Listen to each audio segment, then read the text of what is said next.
Jangan pernah mengganggu singa yang sedang berzikir.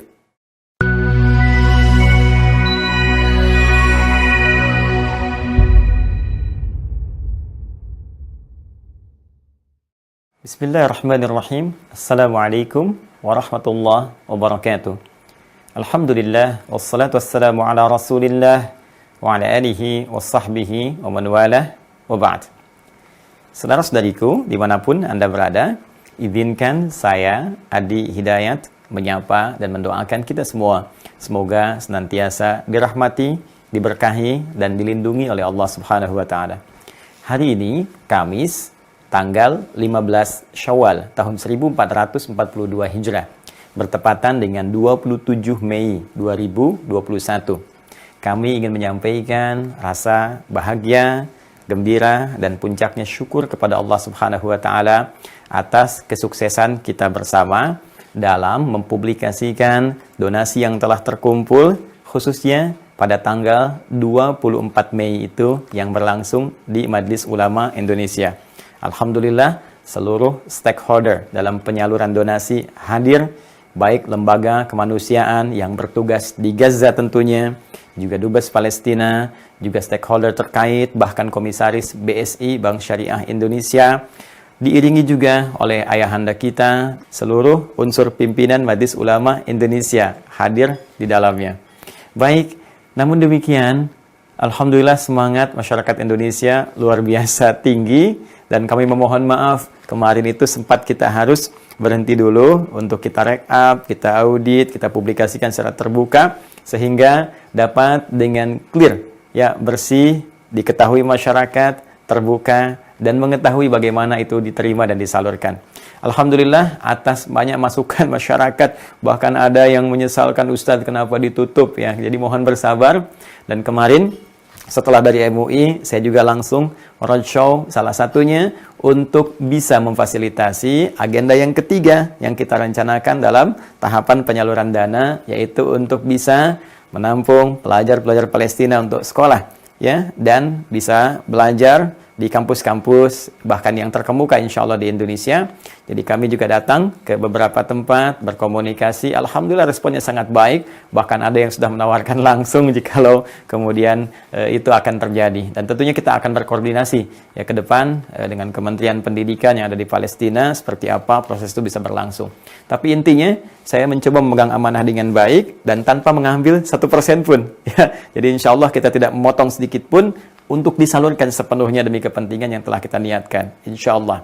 Teman-teman, berita baik bagi Anda yang kemarin banyak bertanya, apakah dibuka kembali, kan? Apakah kemudian akan diteruskan? Insya Allah, per hari ini kami sampaikan kembali kepada kawan-kawan bahwa donasi tetap terbuka. Sekali lagi, donasi tetap terbuka, atau saya katakan dibuka kembali dengan rekening yang sama.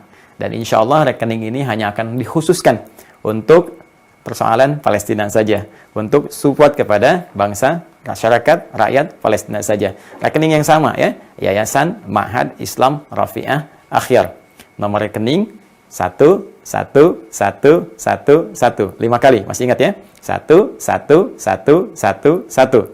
Kemudian 777, 3 kali, 77763. Ya. 111117763 atas nama Yayasan Ma'had Islam Rafi'ah Akhyar Bank Syariah Indonesia. Dan ini tentunya saya tegaskan sekali lagi sangat terbuka untuk dipublikasikan, untuk disampaikan hasilnya. Bahkan kita akan update seperti apa itu disalurkan. Pun demikian bagi teman-teman yang mengusulkan, kemarin ada usulan diaudit, usulan untuk dilihat, diteliti, alhamdulillah, terima kasih banyak. Saya mengucapkan terima kasih, usulan-usulan itu kita akan laksanakan.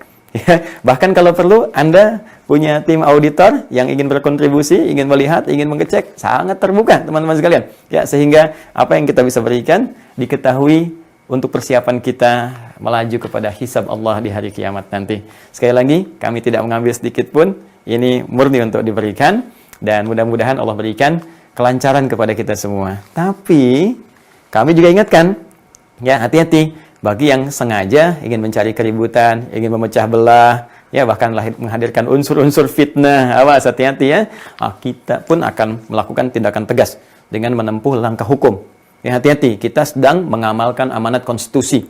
Ya, pasal 29 ayat 2, negara menjamin kemerdekaan tiap-tiap penduduk untuk memeluk agamanya masing-masing dan beribadah menurut agama dan kepercayaannya itu. Baik, bagi kami saling tolong-menolong, saling membantu dalam kesulitan itu bagian dari ibadah. Quran surah kelima ayat kedua, wa ta'awanu 'alal birri wat taqwa. Ya, dan hendaklah kalian saling menolong, saling membantu dalam konteks kebaikan yang luas demi niat meningkatkan takwa kepada Allah. Ini amanah konstitusi, ini amanah dari Al-Quran juga, dan yang lebih daripada itu, ini dijamin oleh pembukaan Undang-Undang Dasar. Ya, di alinea pertama bagi 1 sampai 4 bahwa kemerdekaan adalah hak segala bangsa, dan oleh sebab itu, maka penjajahan di atas dunia harus dihapuskan karena tidak sesuai dengan peri kemanusiaan dan peri keadilan. Ya, alinea keempat, baris kelima sampai keenam, ikut melaksanakan ketertiban dunia yang berdasarkan kemerdekaan, perdamaian abadi, dan keadilan sosial. Kami sedang melaksanakan amanat konstitusi. Kami sedang mengamalkan nilai ibadah tertinggi ya dalam Al-Quran Al-Karim. Dan lebih daripada itu, kami sedang ingin berusaha berbalas budi walaupun sedikit atas apa yang telah dilakukan bangsa Palestina. Pun demikian ketika Anda bertanya, kenapa Anda harus berdonasi keluar? Apa Anda tidak ingat sejarah? Di tahun 1944, seorang pengusaha Palestina bernama Muhammad Ali Tahir itu memberikan seluruh hartanya di bank-bank Arab untuk ditransferkan, diberikan untuk bekal perjuangan Indonesia meraih kemerdekaan. Googling kalau tidak percaya. Silahkan cari di Google Muhammad Ali Tahir, bangsawan, hartawan Palestina, yang beliau itu mendonasikan seluruh hartanya untuk kepentingan kemerdekaan kita. Kita telah merdeka dan situasi sekarang terbalik untuk menguji di antara kita siapa yang bisa berbuat serupa dan kebaikan-kebaikan lebih besar. Karena itu, jangan sekali-kali menebarkan kebencian, adu domba, fitnah, dan sebagainya, karena kami sedang melaksanakan amanat konstitusi. Jangan pernah mengganggu singa yang sedang berzikir, karena saat ia mulai mengaum, Anda tidak akan pernah bisa menghentikannya. Terima kasih. Adi Hidayat. Assalamualaikum warahmatullahi wabarakatuh.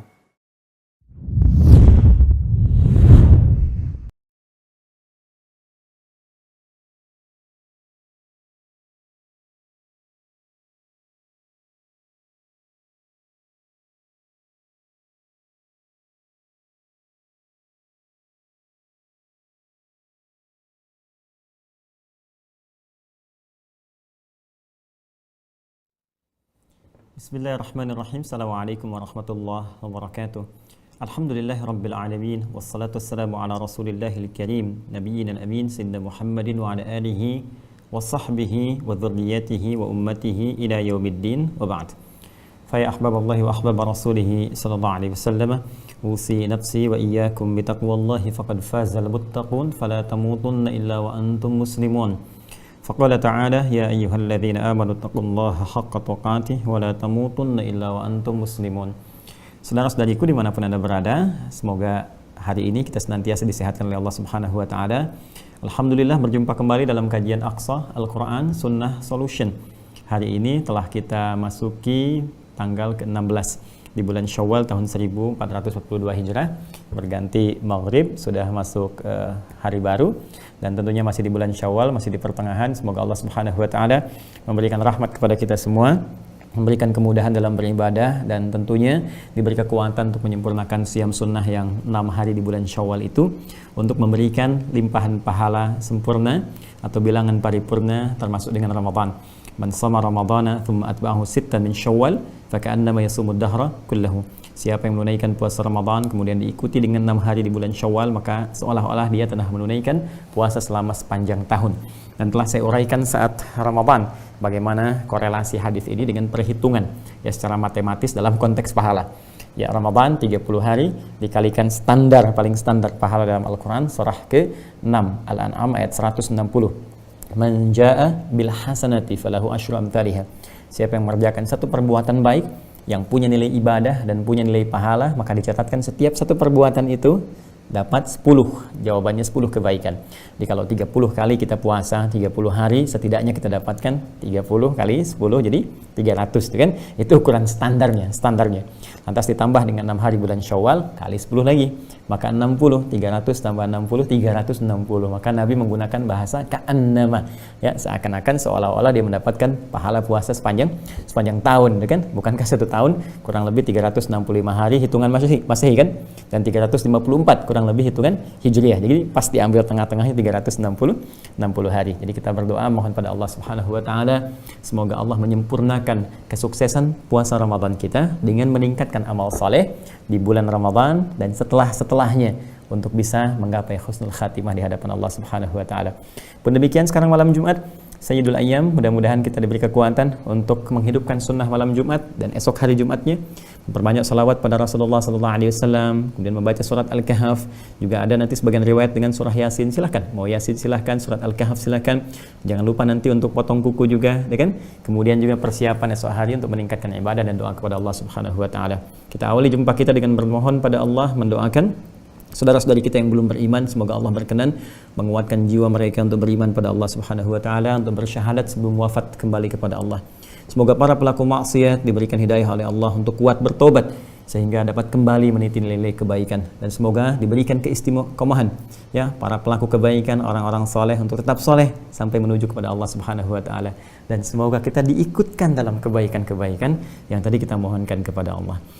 Baik teman-teman, hari ini tepatnya malam Jumat ini kita akan mencoba membahas spesial ya, karena kemarin dilihat ada kecenderungan tinggi untuk bisa mendalami pembahasan seputar tentang genealogi ya, Bani Israel atau nanti konteksnya turunan Yahudi yang melahirkan persoalan-persoalan atau bahkan kondisi-kondisi terkini yang sangat dinamis yang telah menjadi pembahasan global. Kita turunkan genealoginya, kemarin sempat kita uraikan kan, dari Nabi Ibrahim terus sampai nanti ke melahirkan Nabi Ishak, Nabi Yakub, kemudian 12 keturunan atau asbab ya, dan sampai di situ kan pembahasan kita.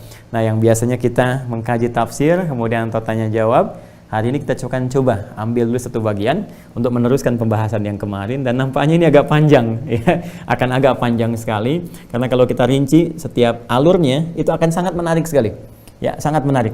Ada kisah-kisah kehidupan, ada genetika yang tersambung, dan mungkin kita juga akan mengetahui kita ini keturunan yang mana, tersambung kemana, seperti apa jalan hidup kita, dan bagaimana potret kehidupan di masa lalu yang nilainya kemudian ditransferkan ke masa-masa setelahnya, kemudian ditransformasi dalam bentuk perbuatan yang esensinya sesungguhnya memupuk kita untuk bersikap baik, mempertahankan kebaikan seperti orang baik di masa lalu, kemudian kita tingkatkan di masa kini sesuai dengan masa kita, dan belajar dari kesalahan umat yang pernah salah di masa lalu agar jangan terjebak pada kesalahan serupa. Yang paling celaka ketika itu dipertahankan atau bahkan mohon maaf sekali ya kadarnya meningkat lebih buruk dibandingkan zaman-zaman yang telah lampau. Ini yang nanti kita akan coba gali, kaji, dan mudah-mudahan dengan itu kita menjadi semakin terbuka, wawasan kita semakin meluas, tercerahkan diri kita, dan dengan kebeningan jiwa kita bisa memilih mana jalan-jalan kebaikan. Itu poinnya ya. Baik, sebelum kita turunkan dulu pembahasannya, kita akan coba tampilkan beberapa referensi. Ini agak banyak sebetulnya kitabnya, cuma saya bawa yang pokok dulu ya. Yang inti karena ada beberapa pertanyaan, Ustaz, itu referensinya dari mana, seperti apa gitu kan, kajiannya bagaimana. Kita coba akan tunjukkan dulu beberapa yang kita bisa referensikan dan bisa teman-teman akses ya. Pertama tentu Al-Quran ya. Al-Quran, kalau Al-Quran pasti sama semua ya, baik kita hafal ataupun tertuliskan di mushaf itu pasti akan sama ya, sekalipun ini berdasarkan metode baik untuk misalnya menghafal, ini yang at-taysir itu kan, ada yang perkata, ini al-akhyar ya, ada macam-macam lah gitu kan, tapi isinya tetap dari Al-Fatihah sampai An-Nas, tidak ada perbedaan. Dan Al-Quran sejak diturunkan ya semua sama, lafaznya asli berbahasa Arab.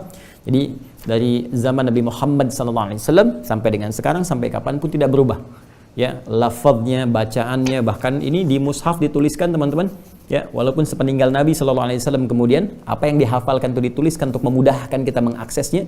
Sebagai petunjuk Nabi meminta tim ad hoc di masa beliau ya untuk juga mencatat di bagian-bagian yang bisa dicatatkan ya, ada yang di pelepah kurma itu kan, ada di bagian-bagian tertentu yang itu nanti akan dikumpulkan, dicek, disesuaikan dengan hafalan. Jadi hafalan dicek ke situ, tulisan pun dicek dengan hafalan, dan nanti kemudian hari dikodifikasikan dalam bentuk mushaf yang sampai sekarang nanti oleh masanya Uthman bin Affan diperbanyak, disebarkan ke 5 kota utama, sampai sekarang sampai di kita, maka dikenal dengan nama Mushaf Utsmani. Walaupun nanti sepeninggal Nabi itu sudah ada proyeksi-proyeksi ke arah sana. Jadi ini sangat luar biasa dijaga sampai dengan sekarang. Jadi satu-satunya kitab suci di muka bumi yang terjaga bahasanya. Dari sejak awal diturunkan, tidak pernah berkurang, terjaga sempurna hurufnya dan sebagainya, jadi referensi kita di Al-Quran. Jadi bukan sekedar bacaan ya, karena saat diturunkan Allah sudah menyampaikan bahwa ini pedoman kehidupan. Ya, buka Quran surah kedua Al-Baqarah ayat 185, Syahrul Ramadan alladzi unzila fihi al-Quran hudal linnas. Di bulan Ramadan yang sangat mulia itu, kan? Kemuliaan Ramadan lahir dari kemuliaan Al-Quran. Begitu Quran turun, ya Ramadan jadi mulia. Dan kemudian malamnya pun mulia, malam Al-Qadar. Yang membawanya pun mulia, malaikat Jibril jadi Ruhul Amin. Yang mendapatkannya pun mulia, jadi Sayyidul Anbiya'i wal Mursalin, Sayyidina Muhammad SAW. Tempatnya pun mulia, Mekah diberkahi. Pindah Nabi ke Yathrib jadi mulia, jadi Al-Madinah Al-Munawwarah. Jadi ini semua kemuliaan Al-Quran itu ingin memberikan kesan kepada kita bahwa isinya begitu penting. Ya biasanya kan kalau kita lihat sosok yang dimuliakan gitu kan, ini menunjukkan orang itu penting kan, orang itu punya sesuatu gitu kan. Nah apalagi ini firman Allah Subhanahu Wa Taala ketika semua diturunkan dalam keadaan mulia dan dampaknya mulia, ini menunjukkan ada yang penting. Jadi Al-Quran bukan sekedar bacaan, bacaan adalah pembuka kita untuk memahami isinya sehingga mendapatkan pedoman kehidupan yang layak untuk berperilaku, untuk meniti ibadah kembali pada Allah Subhanahu Wa Taala. Ini akan menjadi penting dalam kajian bahasan kita. Kemudian teman-teman sekalian yang mungkin jarang saya share ya, yang jarang saya share juga, saya pun mengkaji referensi di kitab-kitab lain ya. Ini contohnya saya punya koleksi Alkitab ya. Jadi ada yang saya dapatkan dari sejak tahun 2001, berarti usia saya masih 17 tahun tuh. Ya 17 tahun saya sudah belajar. Dulu saya punya dihadiahi dari Injil Barnabas gitu kan. Nah, yang sudah tidak banyak digunakan kekinian. Jadi 2001 saya sudah belajar, 2002 saya belajar kristologi. Jadi saya punya koleksi yang terdahulu. Nah, kemudian ini pun ada yang baru saya beli tadi siang, saya beli lagi untuk melihat ya apakah nanti ada penyesuaian kata atau perubahan-perubahan atau yang lainnya. Nah, ini juga saya punya koleksi Alkitab. Ini yang Alkitab terjemah baru, Holy Bible New International Version, ya New International Version ini punya. Kemudian nanti ada Alkitab sepanjang tahun, ini juga ya. Nah, ini saya punya. Kemudian ada yang jenisnya seperti ini, ya Alkitab Journal. Nah, saya punya juga. Ada yang berbahasa Inggris juga, ini ya, ini saya punya. Kemudian ada beberapa lagi yang lain. Nah, ini bacaan-bacaan ya. Nah, ini ada Purwa Pustaka juga, ya eksplorasi ke dalam kitab-kitab Perjanjian Lama, ya. Dan ini, nah ini juga saya punya. Biasanya kalau ada riset, saya suka kaji, suka beli, gitu kan, suka koleksi. Dan alhamdulillah sebagian sudah saya hafalkan. Ya, sebagian dari sejak 2001 itu sudah saya mulai menghafal karena ada riset-riset yang saya senang Al-Quran ini, kemudian lihat kan, dikomparasikan, dilihat, karena di Al-Quran sendiri nanti ada beberapa firman Allah Subhanahu Wa Taala yang mengindikasikan, mengisyaratkan kepada kita bahwa Al-Quran ini akan menjadi timbangan, parameter satu kebenaran. Itu dari iman kita yang kita yakini ya. Karena itu untuk membuktikan itu kita mesti cek. Nah, nanti saya di Tripoli juga belajar. Ya, selama setahun nanti ada materi ini, ada Orientalism juga. Yang paling menarik teman-teman sekalian, saya punya koleksi Talmud juga. Cuma nanti nggak bisa saya hadirkan malam hari ini. Itu yang paling terkait dengan kondisi sekarang. Nanti kalau sudah masuk ke titiknya, saya tunjukkan kepada Anda bagaimana nanti prajurit-prajurit tentara-tentara Zionis itu tiap hari Sabat itu, hari Sabtu dia baca-baca itu, dan itu sangat luar biasa dampaknya. Ya, dampaknya bagi rakyat Palestina, bagi kita juga dan sebagainya. Ada sesuatu yang nggak terbayangkan oleh kita, bagaimana kita disebut oleh mereka dengan ghayyum dan sebagainya. Ya, nanti kita akan bahas ketika sampai ke sana. Jadi komparasi yang saya lakukan adalah ini menjadi timbangan. Nanti kita akan lihat secara ilmiah ya. Kita akan perbandingkan bagaimana versi Al-Quran, bagaimana versi di Alkitab, khususnya nanti pas sampai Perjanjian Lama dulu ya, di Perjanjian Lama. Kemudian nanti bagaimana turunan-turunan hadis, kemudian juga bagaimana di Perjanjian Baru dan turunannya seperti apa. Dan nanti kalau kita ada waktu, kita bisa komparasikan juga. Ya, misal kita lihat sarjana Alkitab ya, yang masuk Islam kan ada di Ikhwan itu Ustadz Bangun Samudra ada, kan? Kemudian Ustadzah Irana Handono ada, atau nanti juga dari versi aslinya, atau mungkin kita bisa mendengar informasi ya dari pendeta misalnya, atau dari pastor dan sebagainya, sehingga kita menjadikan ranah ilmiah, ya, ranahnya ilmiah. Jadi sifatnya argumentatif, ilmiah, dan keindahan Islam menjadikan lakum dinukum waliyadin. Yang penting kita mendapatkan sebuah fakta, informasi yang ada argumentasi di dalamnya, kemudian di situ menjadi wawasan untuk kita. Ya, jadi bagi umat Islam bisa menguatkan keimanan, dan itu menjadi lahan dakwah gitu kan. Dan di situ ada pilihan, dan masing-masing dengan pilihan itu menghadap kepada Allah dengan pertanggungjawaban amalnya masing-masing. Indah kan kalau begitu. Nah, itu yang diajarkan orang tua kita dulu. Ya, makanya sering ada diskusi bukan celaan. Satu mencela ini, satu mencela ini, bikin statusnya. Nah, nggak seperti itu ya. Dan biasanya ini pekerjaan-pekerjaan yang tidak bermanfaat.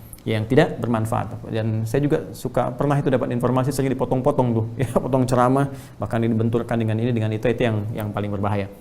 Baik teman-teman, kemudian saya juga mau tunjukkan buku penting ya, The History of Palestine karya John Kitto ya. Ini bisa di-download, ini makanya saya contohkan yang downloadnya ya teman-teman sekalian. Ini saya berikan ini ya, ini bisa di-download. Nah ini ya, The History of Palestine from the Patriarchal Age to the Present Time. Nih karya John Kitto, ini bagus banget nih bukunya teman-teman sekalian ya. Ini bagus banget bukunya. Jadi ini pun nanti ya, kita bisa timbang lagi, tapi ini ada objektifnya.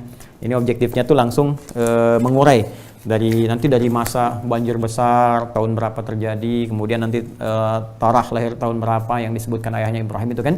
Ya nanti ada Azar, ada Tarah, kemudian Ibrahim lahir tahun berapa, kemudian terus sampai ke bawahnya sampai nanti kekinian. Dan nanti ada yang sangat menarik. Ya, dan di antara yang paling menarik itu nanti teman-teman sekalian, Anda menemukan fakta-fakta baru yang dari keterangan sumbernya langsung. Ya, dan itu sangat menarik sekali. Seperti saya punya yang ini misalnya. Saya mau tunjukkan di sini teman-teman sebelum kita mulai. Ya kan kemarin kita ngaji kan? Ngaji, nanti saya tuliskan lagi anak-anaknya dari Yakub gitu kan. Alaihissalam itu kan menyebar. Nah, ini kan saya tunjukkan kepada teman-teman. Ini ada peta nih teman-teman sekalian. Nah, peta ini dari yang ini aja coba kita contohkan ya. Division of Canaan kan. 1200 sampai 1030. Ini before century, sebelum Masehi ya. Ini sebelum Masehi. Ini kita temukan teman-teman sekalian, ini penyebaran ini. Ada Dan, gitu kan? Nah, Dan itu kan anaknya Balhah, gitu kan? Nah, kemudian nyebarnya kemana? Ini ada Judah, kemudian Judah itu Yahuda, ada Ruben, kan? Ini ke sini tempatnya di mana? Jad di mana, gitu kan? Ini kan anaknya Laya, kemudian Jad, ini kan anaknya Zulfa, gitu kan? Ada di sebelah sini. Tapi yang paling menarik teman-teman sekalian, di peta ini ada Palestina. Ada Palestina gitu. Terus ada Gaza tuh di sini tuh. Wah, Masya Allah, Gaza udah ada petanya di sini. Ini 1200 sampai 1030 sebelum Masehi. Ini ada Gaza tuh tertulis ini. Gaza, Palestina. Israel saya nggak lihat malah. Israel saya nggak lihat. Yang ada Palestina tuh. Ini di Alkitab terjemah baru, Holy Bible, ya, New International Version. Ya. Nih di sebelah sini ada pas gambar peta di sini. Terus ini penyebarannya masih ke sini. Dan ketika menyebutkan Israel pun bukan Israel yang sekarang. Ya, itu tapi perpecahan ketika nanti berpecah dua kerajaan Israel dengan Yahuda itu. Ya makanya pecahnya begini tuh, ada Israel, ini Judah. Kenapa jadi Israel di sini nanti? Ini kan keturunan Bani Israel. Ya, yang masih baik, yang keturunan Yakub alaihissalam dibagi bukan Israel yang sekarang. Ya, karena ini kan tuh 924 sampai 722 before century sebelum Masehi. Ya, yang sekarang kan deklarasinya katanya 14 Mei 1948, berarti belum ada kan. Nah, ini yang masih dibagi dua, nanti dari sini yang jadi persoalan. Ini pun teman-teman sekalian, masih ada Palestina juga, Gaza masih ada juga. Jadi Masya Allah, Palestina, Gaza masih ada tuh. Ya, jadi kalau sekarang nggak ada, ada yang salah tuh. Ini saya ambil dari peta sini. Nah, ini hal-hal yang menarik maksud saya yang bisa kita ujikan. Ya, itu bisa nanti diargumentasikan ya. Jadi di sini kita kajian ilmiah ya, argumentatif sifatnya, dan nanti menambah wawasan gitu. Nanti kita bisa kemudian komparasikan, dan tadi seperti yang saya sampaikan, saya juga belajar, kemudian kita baca juga riset, bukan sekedar baca ya, tapi riset, didalami, dikaji, belajar juga dalam. Udah saya belajar kristologi juga, baca Talmud juga, beberapa bagian dilihat, dikomparasikan, dan bukan kaleng-kaleng gitu. Nanti kita bisa komparasikan dengan sarjana-sarjana Alkitab yang lain, sehingga kita dapat wawasan atau minimal pengetahuan yang bisa diuji. Yang bisa diuji, dan timbangannya ada di sini nanti ya, sesuai keyakinan kita.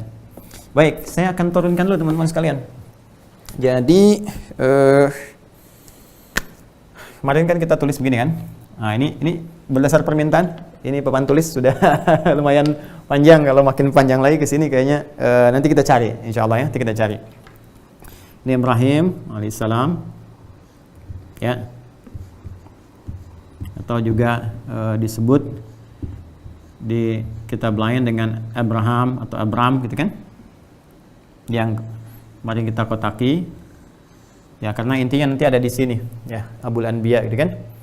Nah, kita sudah tarik teman-teman sekalian. Beliau ini lahir tahun 1996 sebelum Masehi. Ya, before century. Nah, ini kan? Awas ya. Jadi ini Ibrahim lahir 1996 sebelum Masehi, before century. Kemudian nanti ditemukan di bukunya itu ya, The History of Palestine halaman ketiga. Nanti kita bisa lihat.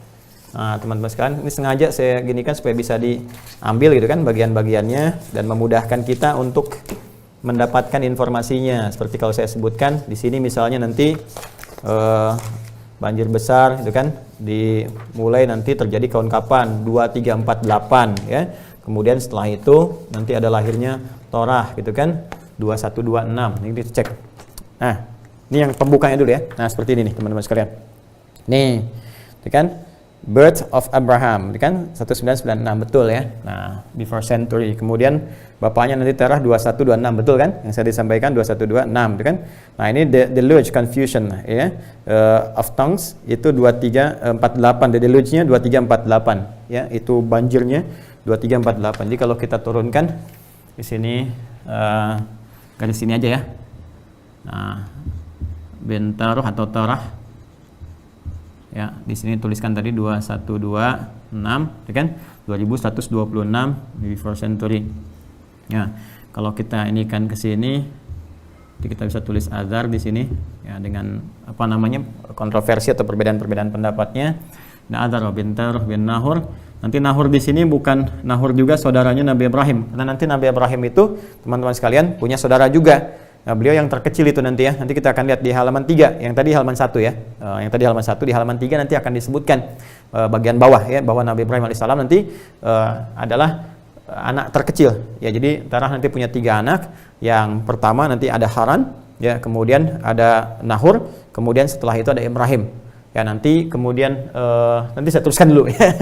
Kemudian ke bawah nanti Ibrahim menikah dengan siapa nanti akan ketahuan. Kemudian bin Adar bin Taruh atau Terah bin Nahur bin Abir ya. Abir ini tulisan yang kemarin. Bin Kinan bin Arfakhshad bin Sam ya, bin Nuh alaihissalam. Ya, ini ya, Nuh bin Mikhlail bin Matushalah bin Kinan bin Anwas bin Tis bin Adam alaihissalam. Ya, kadang-kadang nama kakek sering diulang lagi ke bawahnya, itu biasa ya, sebagai bagian dari tafaul atau menyebutkan kakek turun ke bawah untuk mendapatkan bagian-bagian tertentu, baik itu nama-nama kebaikan atau kita bisa katakan tafaul di sini ya. Tafaul itu semacam mendapatkan keinginan kebaikan dari nama-nama yang dimaksudkan. Bin Nuh bin Mikhlail bin Matushalah bin Kinan lagi. Nah, ini kan ada ketemu kan? Bin Anwas bin Sis bin Adam alaihissalam. Pas sampai ke pojok ya.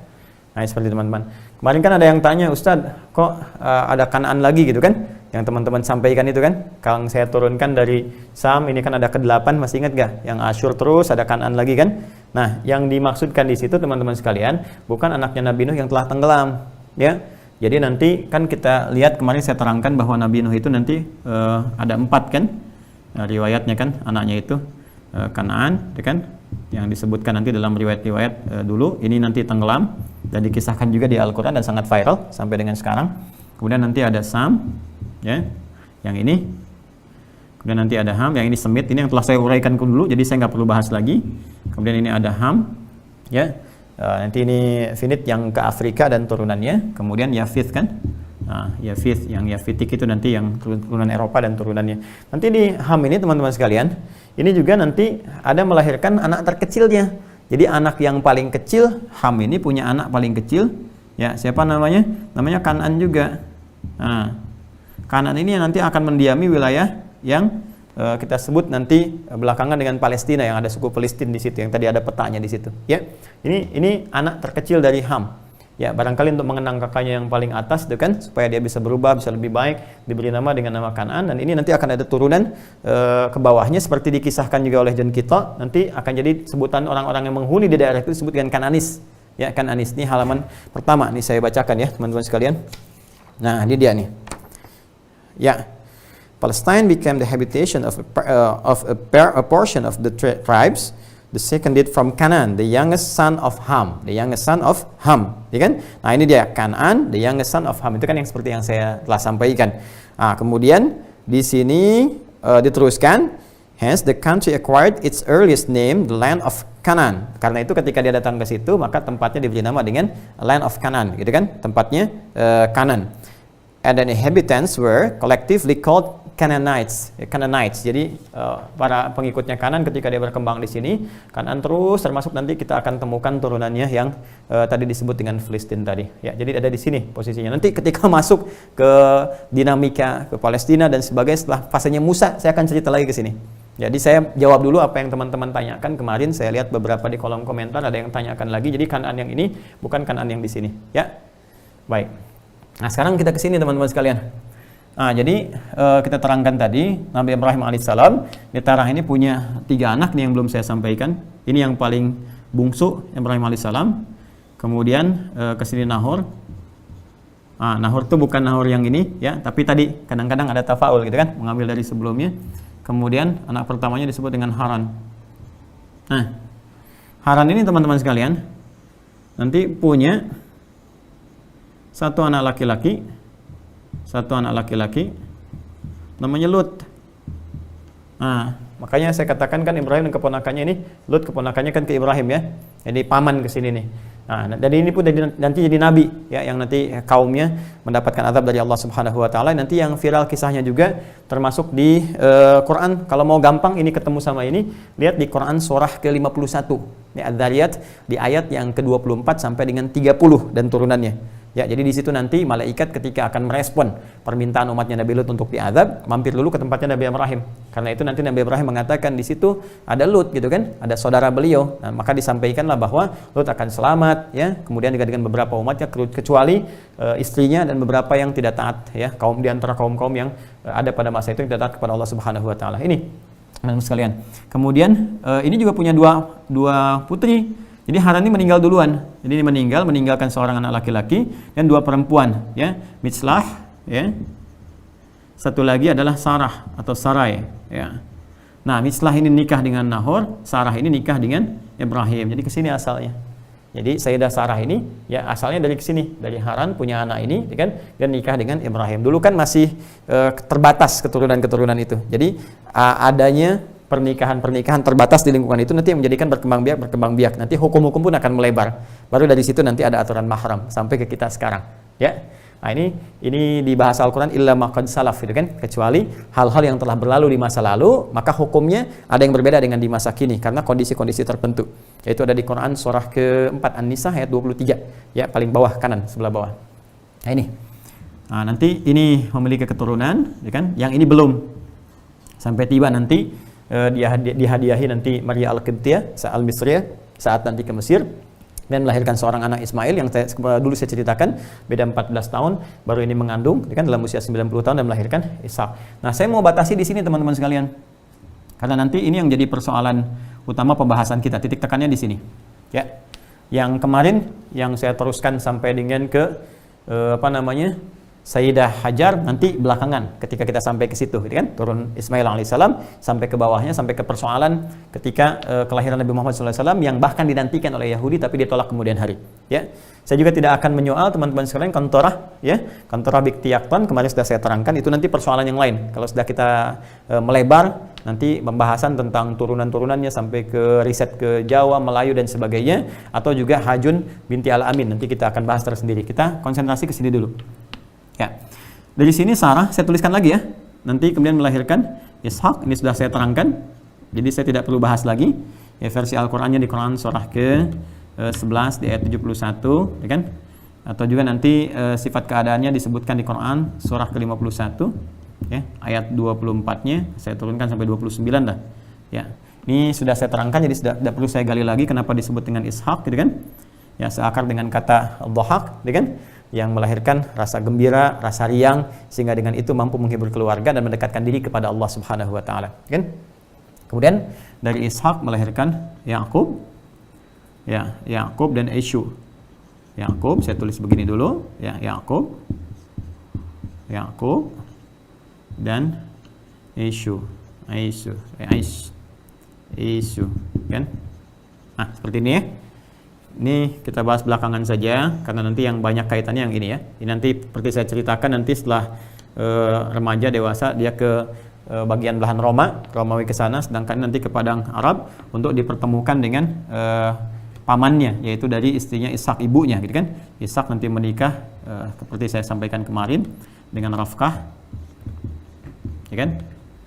Nah, jadi ini menikah dengan Rafkah, kemudian Rafkah nanti punya paman namanya Laban, kan?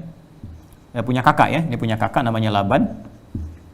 Nah, di padang Arab Laban nanti punya 2 orang anak, teman-teman sekalian, ya kan? Laya atau Lea, ya kan? Satu lagi, kemudian Rahil, dan punya 2 orang asisten nanti yang diperbantukan kepada keduanya, Zulfa,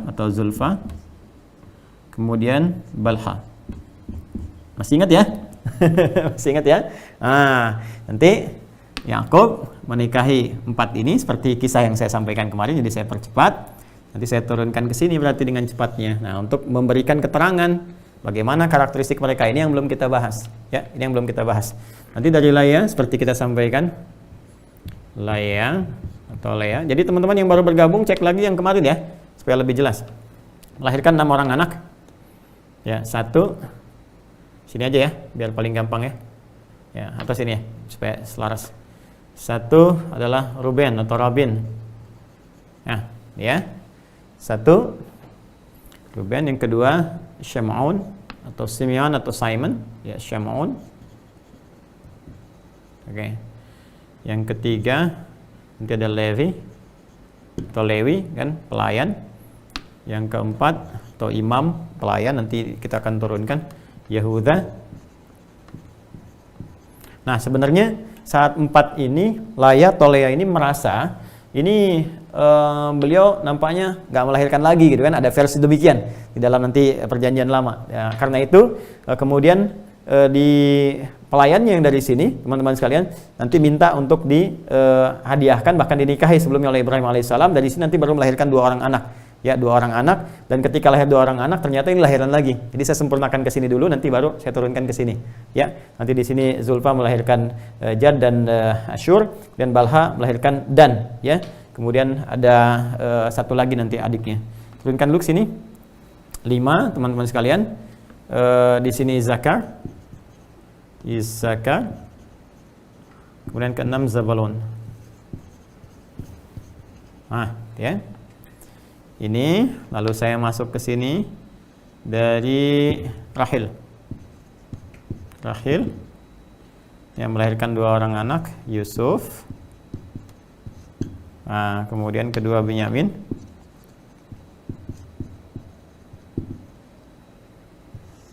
Kemudian Zulfa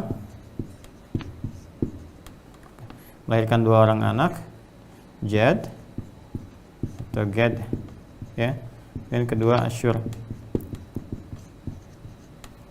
Nah, kemudian yang terakhir Balha, dia melahirkan 2 orang anak, 1 Dan yang kedua Neviti. Ya. Baik.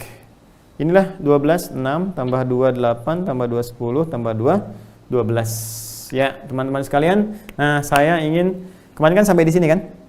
Kita semua bahas. Sekarang kita akan turunkan siapa sih dan bagaimana karakter-karakter ini di dalam narasi Alkitab dulu, kemudian di dalam Al-Quran seperti apa. Nah, Al-Quran ini sangat menarik sekali. Jadi untuk menguraikan ini dengan cepat, ya, Al-Quran memberikan 1 surah. Ya, surahnya di surah Yusuf dengan nama ini, anak pertama dari Rahil, ya, alaihissalam, dan penuh dengan kemuliaan. Surah Yusuf berisi 111 ayat. Nah, 111 ayat. Nah, dan yang paling menarik teman-teman sekalian, nanti konsentrasinya akan ke Yusuf, sedangkan yang lain disebut dengan ikhwatu Yusuf, saudara-saudaranya Yusuf, karena titik tekannya berada di Yusuf. Dan ketika ada perbuatan-perbuatan kurang baik pun oleh Al-Quran digambarkan dengan perbuatannya, bukan dengan orangnya, untuk memberikan kesan bahwa bukan orang, bukan nama. yang keliru itu, tapi perbuatan yang harus diperbaiki. Nanti kita akan lihat bagaimana kekurangan-kekurangannya di sini, dan nanti akan dibuka oleh Al-Qur'an teman-teman sekalian dengan satu hal yang sangat menarik, yaitu di ayat ketiganya nanti. Ya, nahnu naqussu 'alaika ahsanal qasas. Ya, bima auhayna ilaika hadzal Qur'an. Kami akan kisahkan kepadamu Muhammad sallallahu alaihi wasallam suatu yang sangat dahsyat karena menggunakan bentuk ta'zimun nafsi, ta'zimus sya'ni, ya, kisah yang terbaik. Nanti kita akan lihat kenapa disebut kisah terbaik di sini, ya. Saya akan tuliskan di ayat 3 ya, teman-teman boleh nanti buka mushaf ya. Buka mushaf teman-teman sekalian di sebelah kiri ya, agak-agak nanti ke bawah. Nanti Allah sampaikan nahnu naqussu 'alaika ahsanal qasasi, ya, ahsanal qasasi. Ahsanal qasasi. Nah, nih. Ya. Ini kalau nggak terlihat tulisannya ahsanal qasas. Nah, seperti tadi saya sampaikan, nanti Al-Qur'an dalam keyakinan kita, lihat ya, dalam keimanan kita, orang Islam, orang beriman, itu langsung kita mengambil keyakinan tanpa ragu. Dan ini bahkan Al-Qur'an menawarkan kepada siapapun, silakan uji dulu. Kalau Anda ragu bisa diuji. Tapi Allah sudah memberikan statement sebelum Anda mencoba mengujinya. Apa statementnya? Nanti buka dulu Quran surah kelima. Quran surah kelima, teman-teman sekalian, Al-Maidah. Al-Maidah. Ya, di ayat yang ke-48. Ya. Tegas Allah menyampaikan, ya. Sudah? Baik, lihat kalimatnya. Inna anzalna ilaikal kitab, ya, wa anzalna ilaikal kitaba musaddiqan lima baina yadayhi, ya, minal kitab wa muhaiminan alaihi. Wa muhaiminan alaihi. Kalimatnya wa muhaiminan alaihi.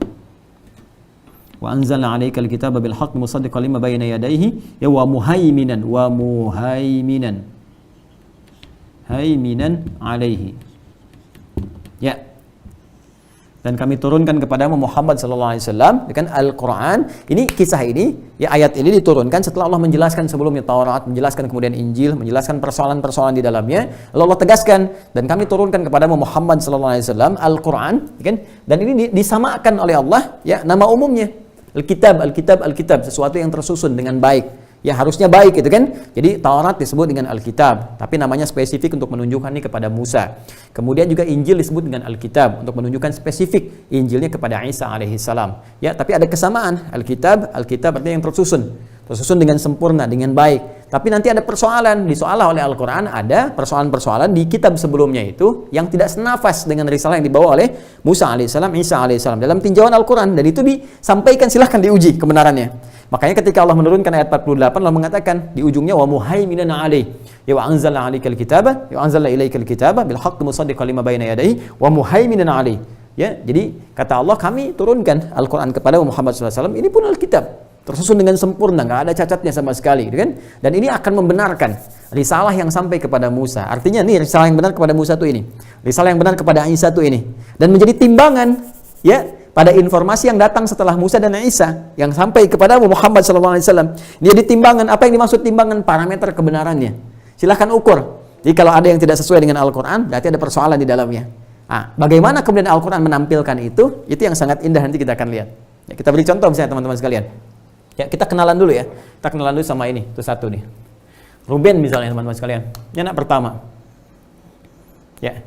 Dikisahkan dalam Alkitab bahwa Ruben ini anak baik, bahkan terkait dengan persekongkolan untuk menjerumuskan Yusuf, dia sesungguhnya tidak terlibat, disebutkan dalam Alkitab. Ya, maka nanti di surat Yusuf pun ada ketika mereka berembuk itu kan, untuk mengatakan sebagian besar mereka uqtulu Yusuf itu kan.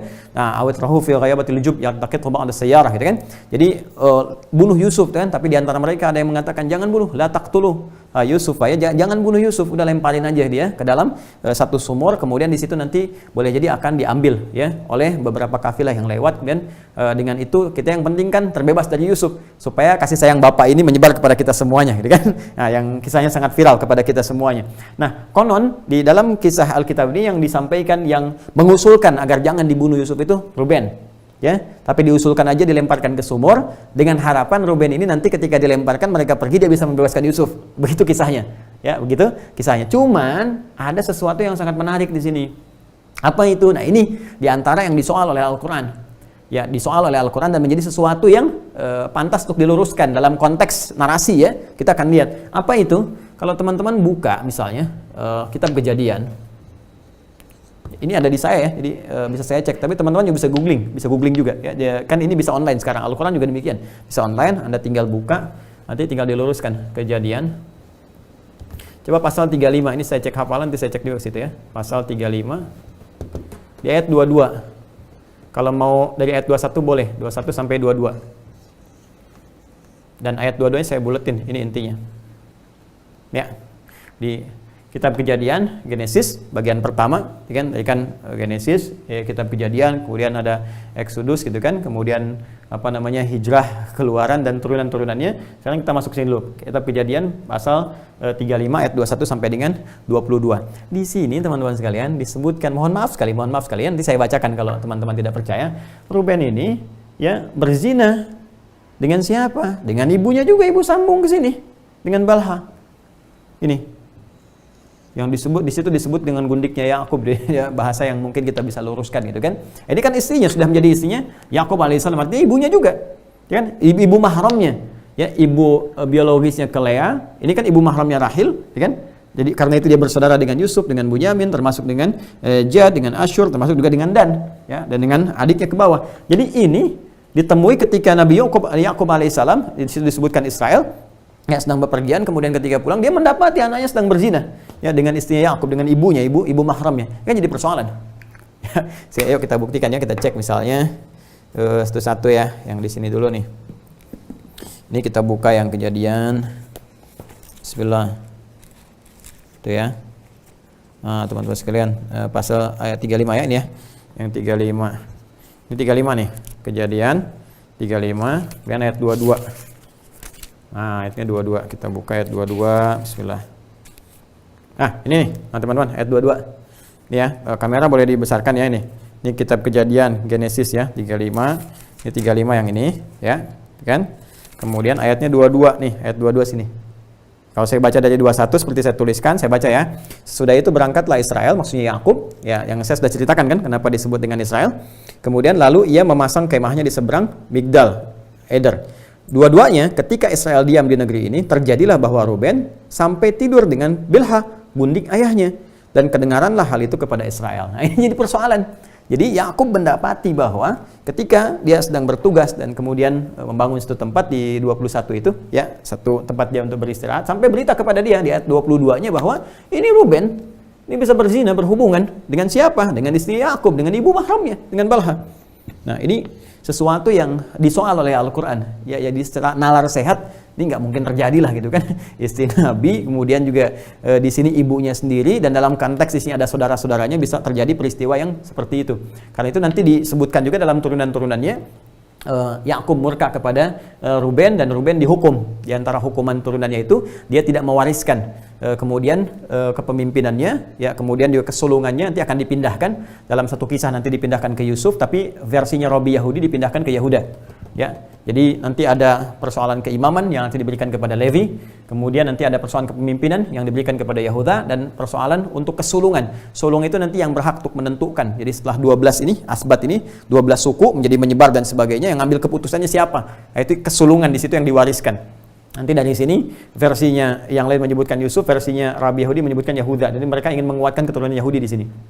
Ya, jadi ini kontroversi yang pertama tentang Ruben. Sebagian bisa kita lihat di dalam Al-Quran, teman-teman sekalian, di surah Yusuf itu ketika terjadi peristiwa mereka berkumpul, ya, untuk berbuat sesuatu yang kurang baik kepada Yusuf alaihissalam dan merencanakan, dan sebagian mengatakan pembunuhan. Kita akan lihat nanti bagaimana di Alkitab menyebutkan detailnya, versi Alkitab siapa yang merencanakan itu diantaranya, ya. Dan di sini ada yang berkata jangan bunuh, dan di sini Alkitab menerangkan Ruben, kan? Nah, di sini kita mendapatkan keselarasan karena Al-Quran juga mengatakan ada informasi-informasi yang bisa dibenarkan sepanjang dia senafas dengan keterangan-keterangan tersambung kepada nabi-nabi sebelumnya. Artinya pada kisah Yakub, ya, pada kisah Yusuf alaihissalam. Karena Nabi pun mengatakan demikian.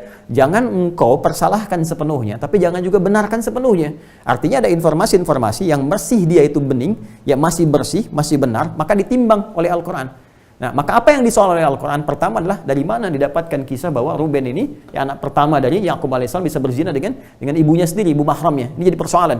Jadi persoalan serius. Sementara Al-Quran mengangkat martabatnya, memuliakannya, dan tidak pernah hadir kisah itu gitu, ya. Itu disoal. Jadi ini bisa kita kemudian pertanyakan. Ya, ini bagian yang pertamanya ya, yang bisa kemudian kita turunkan. Nah, ini persoalan kontroversi yang pertama, sehingga nanti muncul kecaman-kecaman di dalam Al-Qur'an atas narasi-narasi seperti ini gitu, yang juga menimbulkan sesuatu persoalan yang sangat pelik. Fawailul lilladzina yaktubunal kitaba bi aydihim tsumma yaquluna hadza min indillahi liyashtaru bihi tsamanan qalila. Maka celakalah kalau ada orang-orang merubah satu narasi untuk mendapatkan satu keuntungan sesaat atau untuk motif-motif tertentu, sehingga menyebabkan orang-orang setelahnya menjadi salah informasi. Ya, tapi ini nanti bisa di soal secara argumentatif, dijawab secara argumentatif, ya, dicari gitu referensinya bagaimana. Karena di sini secara nalar, secara rasional, bagaimana bisa gitu kan seorang anak bisa berzina dengan ibunya, ibu mahramnya, sementara di sini juga ada keluarga-keluarga dan ini diketahui bapaknya adalah seorang nabi, dan dia pada saat yang bersamaan disebut anak baik. Itu persoalan, ya. Kemudian Syamun, teman-teman sekalian, Syamun, Simeon atau Simon, Simeon, Diego Simeone, mungkin nasabnya ke Syamun, baru menang tuh Liga Spanyol kemarin. Makanya Luis Suarez dijual sama Barcelona ke Atletico Madrid, juara. Maaf ya lompat, saya nggak nonton. Tapi saya tahu Zidane berhenti, Antonio Conte diperebutkan, saya tahu. Sini lagi ya, Syamun atau Simeon atau Simon. Ini juga teman-teman sekalian anak kedua, tapi ada persoalan. Disebutkan juga di dalam narasi Alkitab bahwa ini di antara persoalannya ada dua. Yang pertama, ini diduga sebagai inisiator ya bersama Lewi nanti, ya bersama juga dengan yang lainnya, tapi diduga Syamun dengan Lewi yang inisiator yang paling kuatnya dalam konteks persekongkolan untuk mencelakakan Yusuf ke sini. Ya, untuk mencelakai Yusuf, sehingga Yakub sedemikian murka dalam konteks ini. Dan ada yang keduanya, ini kasus terkait dengan Yusuf, ya, mencelakakan Yusuf.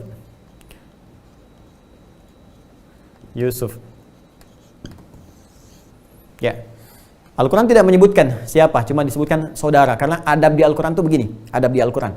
Jadi kalau ada satu kegiatan yang buruk, ya aktivitas yang salah, itu umumnya nggak disebutkan nama. Ya, seperti Fir'aun, kan, sejahat-jahatnya Fir'aun tuh, ya, itu Fir'aun, ya nama gelar yang melekat pada Raja Mesir itu kan, Abu Lahab misalnya kan, di situ ada juga nama aslinya nggak disebutkan, tapi inisial disebutkan, atau misalnya umum saudara-saudaranya Yusuf, untuk memberikan kesan begini, untuk memberikan kesan bahwa boleh jadi ke depan tuh ada nama yang serupa, tapi mungkin nggak berbuat seperti itu, sehingga dengan nama itu tidak dikenang sebagai sesuatu yang jelek gitu, apalagi nanti maknanya jadi baik. Misalnya Syamun ini kan baik asalnya, yang mendengar, yang taat, bahasa Ibrani kan yang mendengar, yang taat, yang patuh gitu kan. Nah, nanti kemudian dia berbuat sesuatu yang kotor, disebutkan seakan-akan nama itu menjadi jelek, sehingga ada stigma ke dalamnya. Maka Al-Quran lebih memberikan berita tentang ikhwah Yusuf, ya, saudara-saudaranya. Dan itu pun nanti akan dijelaskan bahwa mereka bertobat, mereka memperbaiki diri dan sebagainya. Nah, cuma di sini ada informasi yang sangat menarik, ya, di Alkitab disebutkan teman-teman sekalian di bagian keduanya itu. Jadi mereka ini juga, ya, Syamun terutama Levi, ini yang bersekongkol untuk melakukan pembunuhan, ya, terhadap siapa? Terhadap ada satu kelompok, ya teman-teman sekalian, yang mencoba untuk memperkosa saudarinya, Dian namanya. Jadi punya saudari, ini Dian namanya.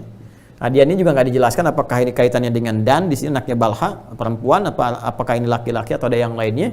Nah, ini akan ada sekelompok orang yang mencoba untuk memperkosanya, ya. Kemudian setelah itu mereka marah, merencanakan kemudian untuk pembalasan. Maka Syamun ini meminta mereka dari kalangan Khidim namanya untuk datang, dikasih berita, dijebak gitu ya. Gimana caranya? Ya, mereka diminta untuk sunat. Nah, ini untuk menunjukkan bahwa sudah ada sunat nih.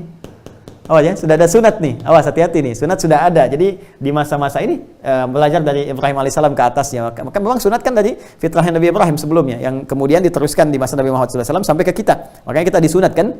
ini diminta oleh mereka untuk sunat, untuk mendapatkan keberkahan, kebaikan, kebersihan. Begitu mereka masih merasakan sakit dalam sunat itu, maka dibunuhlah orang-orang Khidim pada saat itu. Ya, maka ini sampai beritanya kepada Yakub alaihissalam, dan Yakub begitu marah. Ya, marah, dan dengan kemarahan itu kemudian Yakub menyoal, ya, mereka semuanya ini, menyoal mereka semua sehingga menghukum mereka, ya, menghukum. Di antara hukuman-hukumannya, maka nanti Levi dimintakan untuk jadi pelayan, ya, maka nanti ada kitab imamat setelahnya gitu kan, Levitikus gitu kan ke sini. Dan ini juga tidak mendapatkan bagian-bagian seperti yang tadi telah kami sampaikan untuk hak sulungan dan sebagainya. Dan ini yang menjadikan kata Alkitab boleh jadi karena inilah Yusuf nanti disebutkan narasi ketika masuk ke Yusuf menahan Syamun, ya. Syamun ini ditahan oleh Yusuf alaihissalam, ya, di redaksi Alkitab ditahan saat mereka datang 10 saudara ini selain Bunyamin datang ke tempatnya Yusuf ketika ada di Mesir untuk meminta bahan makanan. Ya karena pangan mulai menipis, krisis pangan, kemudian datang ke sana. Yusuf tahu itu saudara-saudaranya. Ya, tapi mereka tidak menyadarinya. Di surat Yusuf juga ada. Nanti Anda baca ya 111 ayat itu. Ya karena mereka tidak menyadari, Yusuf tahu, maka oleh Yusuf kan dilakukan sebuah trik sehingga saudaranya bisa berkumpul kembali dengan beliau, ya. Tapi di sini agak beda nanti narasinya. Ya, di sini agak beda narasinya teman-teman sekalian di Alkitab bahwa nanti Yusuf menahan Syamun, ya, kemudian diminta mereka kembali sana, diberikan sedikit supaya merasa lapar dan untuk balik lagi untuk membawa Bunyamin. Bunyaminnya benar di sini. Tadi disebutkan di sini Syamun, ya, yang ditahan. Kenapa ditahan? Ada dugaan kuat di tafsirnya itu bahwa Syamun ini diduga yang merencanakan untuk persekongkolan mencelakai Yusuf. Karena itu Yusuf berkenan untuk menahannya terlebih dahulu. Ada tafsirnya di sini, bisa kita baca nanti. Ini teman-teman sekalian. Ya, jadi ini yang terkait dengan Ruben, Syamun, Levi. Walaupun nanti di sini dari Levitikus nanti, ya, pembahasan tentang imamat ini, pelayanan-pelayanan dari Levi di kemudian hari tetap nanti akan menurunkan nabi-nabi, terkhusus juga Musa alaihissalam nanti akan ada dari keturunan ini. Nah, ini nanti saya terangkan ketika hijrah ke Mesir ada berapa jumlah anaknya. Ya, nanti ini ada 3, ini ada 6, ini ada 3, kemudian Yahuda. Ini pun persoalan juga nih. Yahuda ini agak repot menerangkannya teman-teman sekalian. Jadi Yahuda ini teman-teman, ini termasuk yang disebutkan bertanggung jawab, ya, punya jiwa kepemimpinan kuat, tapi punya persoalan juga. Persoalan pertama terlibat dalam persekongkolan Yusuf. Yang kedua, ini mohon maaf sekali, ini disebutkan juga di Alkitab, dia sedang berzina. Ya, dia sedang berzina gitu. Jadi seringkali kemudian cari, ya bahasa kita ya, perempuan-perempuan kurang baik gitu kan. Saya nggak bisa menyebutkan yang di sini karena terlalu ekstrim bahasanya, sundal gitu kan, mencari sundal. Jadi teman-teman kalau baca nanti tentang kisah Yahuda, Anda bisa googling aja sih, ya, Yahuda misalnya kebiasaan seperti ada, Anda akan temukan ya. Jadi saya sudah baca di sini juga. Nah, bagaimana persoalan yang menimpa Yahuda ini, bahkan yang titik yang paling ekstrim adalah dia berzina dengan menantunya sendiri. Ya, jadi ini ceritanya nanti punya anak laki-laki, anaknya meninggal, kemudian menikah dengan nanti anaknya Nabi Daud, yang turunan Daud nanti, ya, Nabi Daud alaihissalam nanti punya istri namanya Makkah nanti punya anak namanya Tamar. Nah,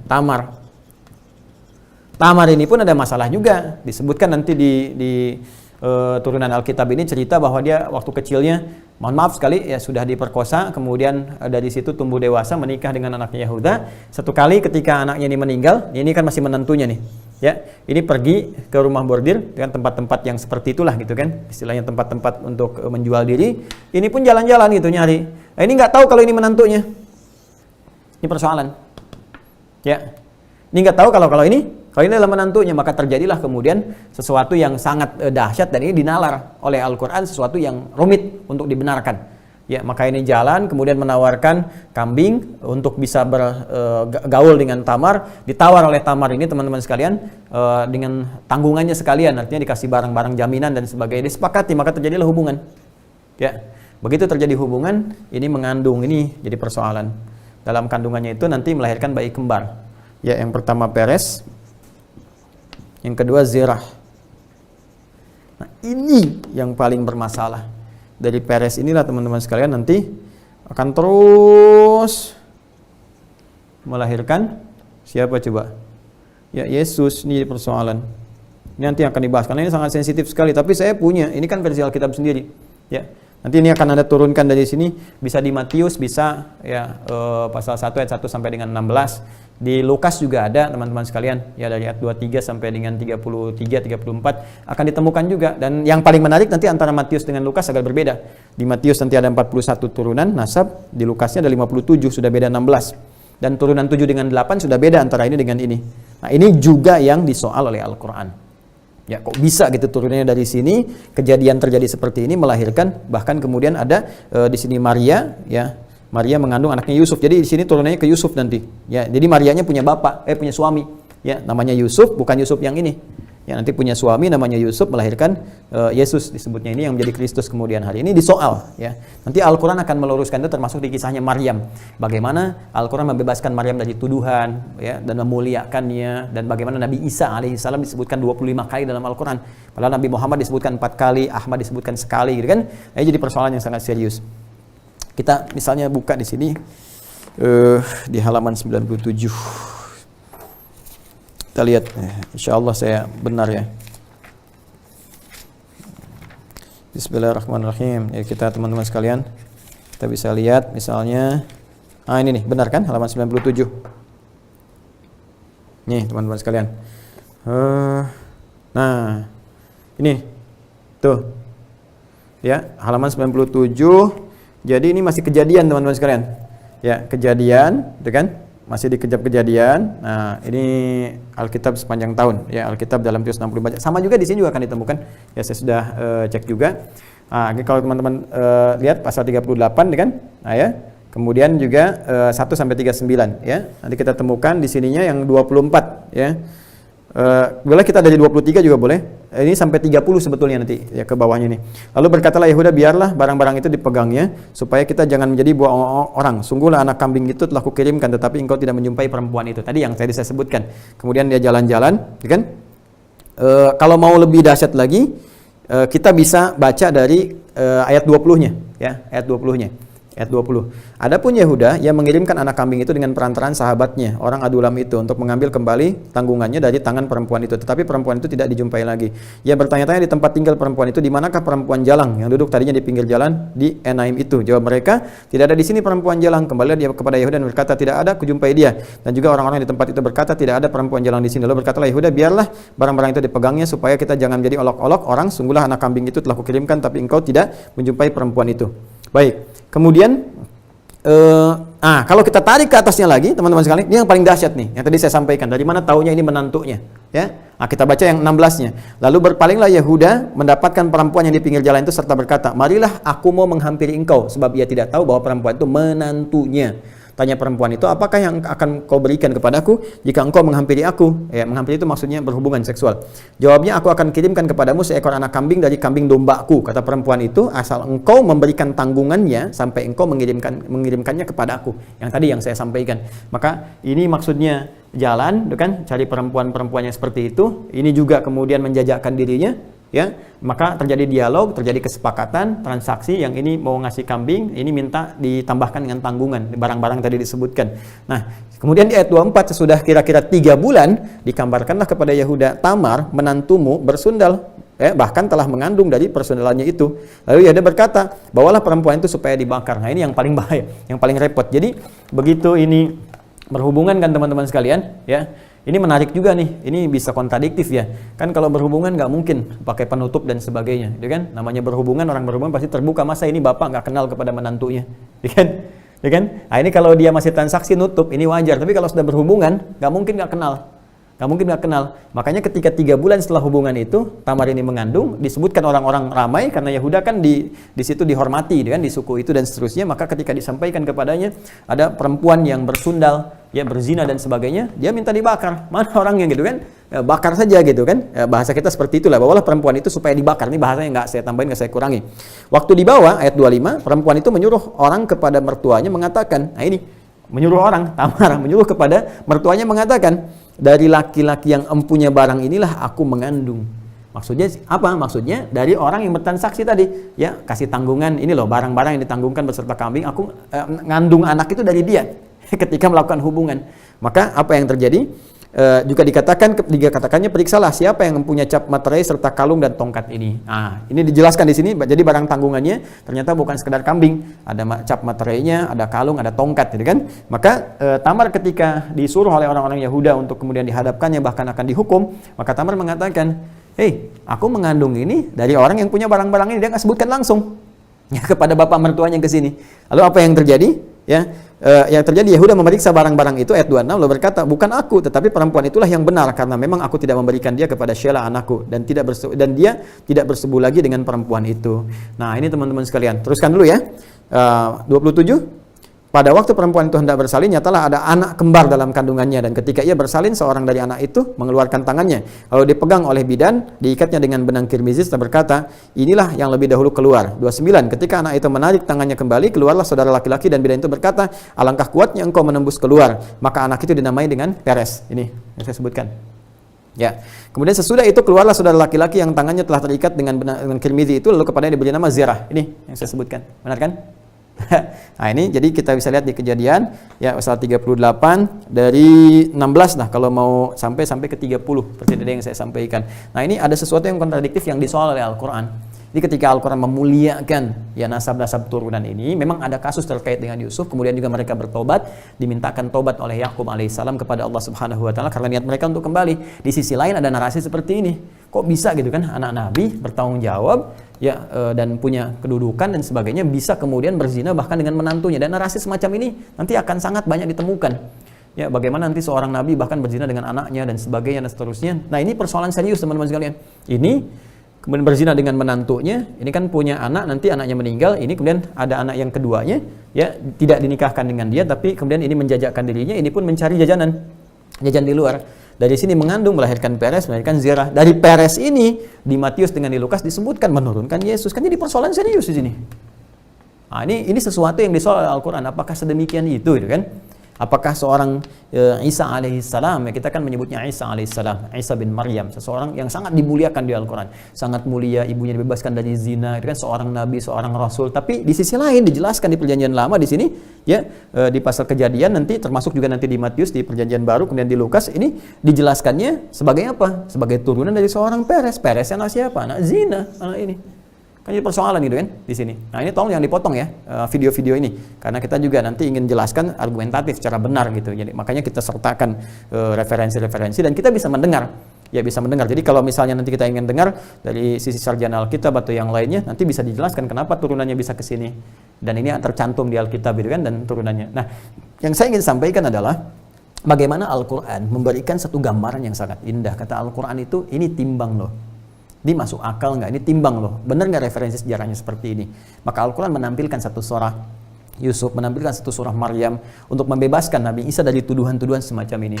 Isa lahir dari perempuan yang sangat mulia, ya ibunya mulia yaitu Maryam. Kan kemudian juga kakek neneknya mulia, kakeknya Imran. Nanti ada surah Ali Imran. Bahkan dimuliakan keluarga besarnya. Dirilis, diterangkan silsilahnya.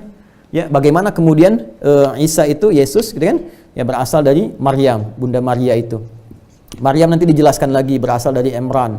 Ya Imran menikah bahkan dengan istrinya nanti ada Hannah gitu kan.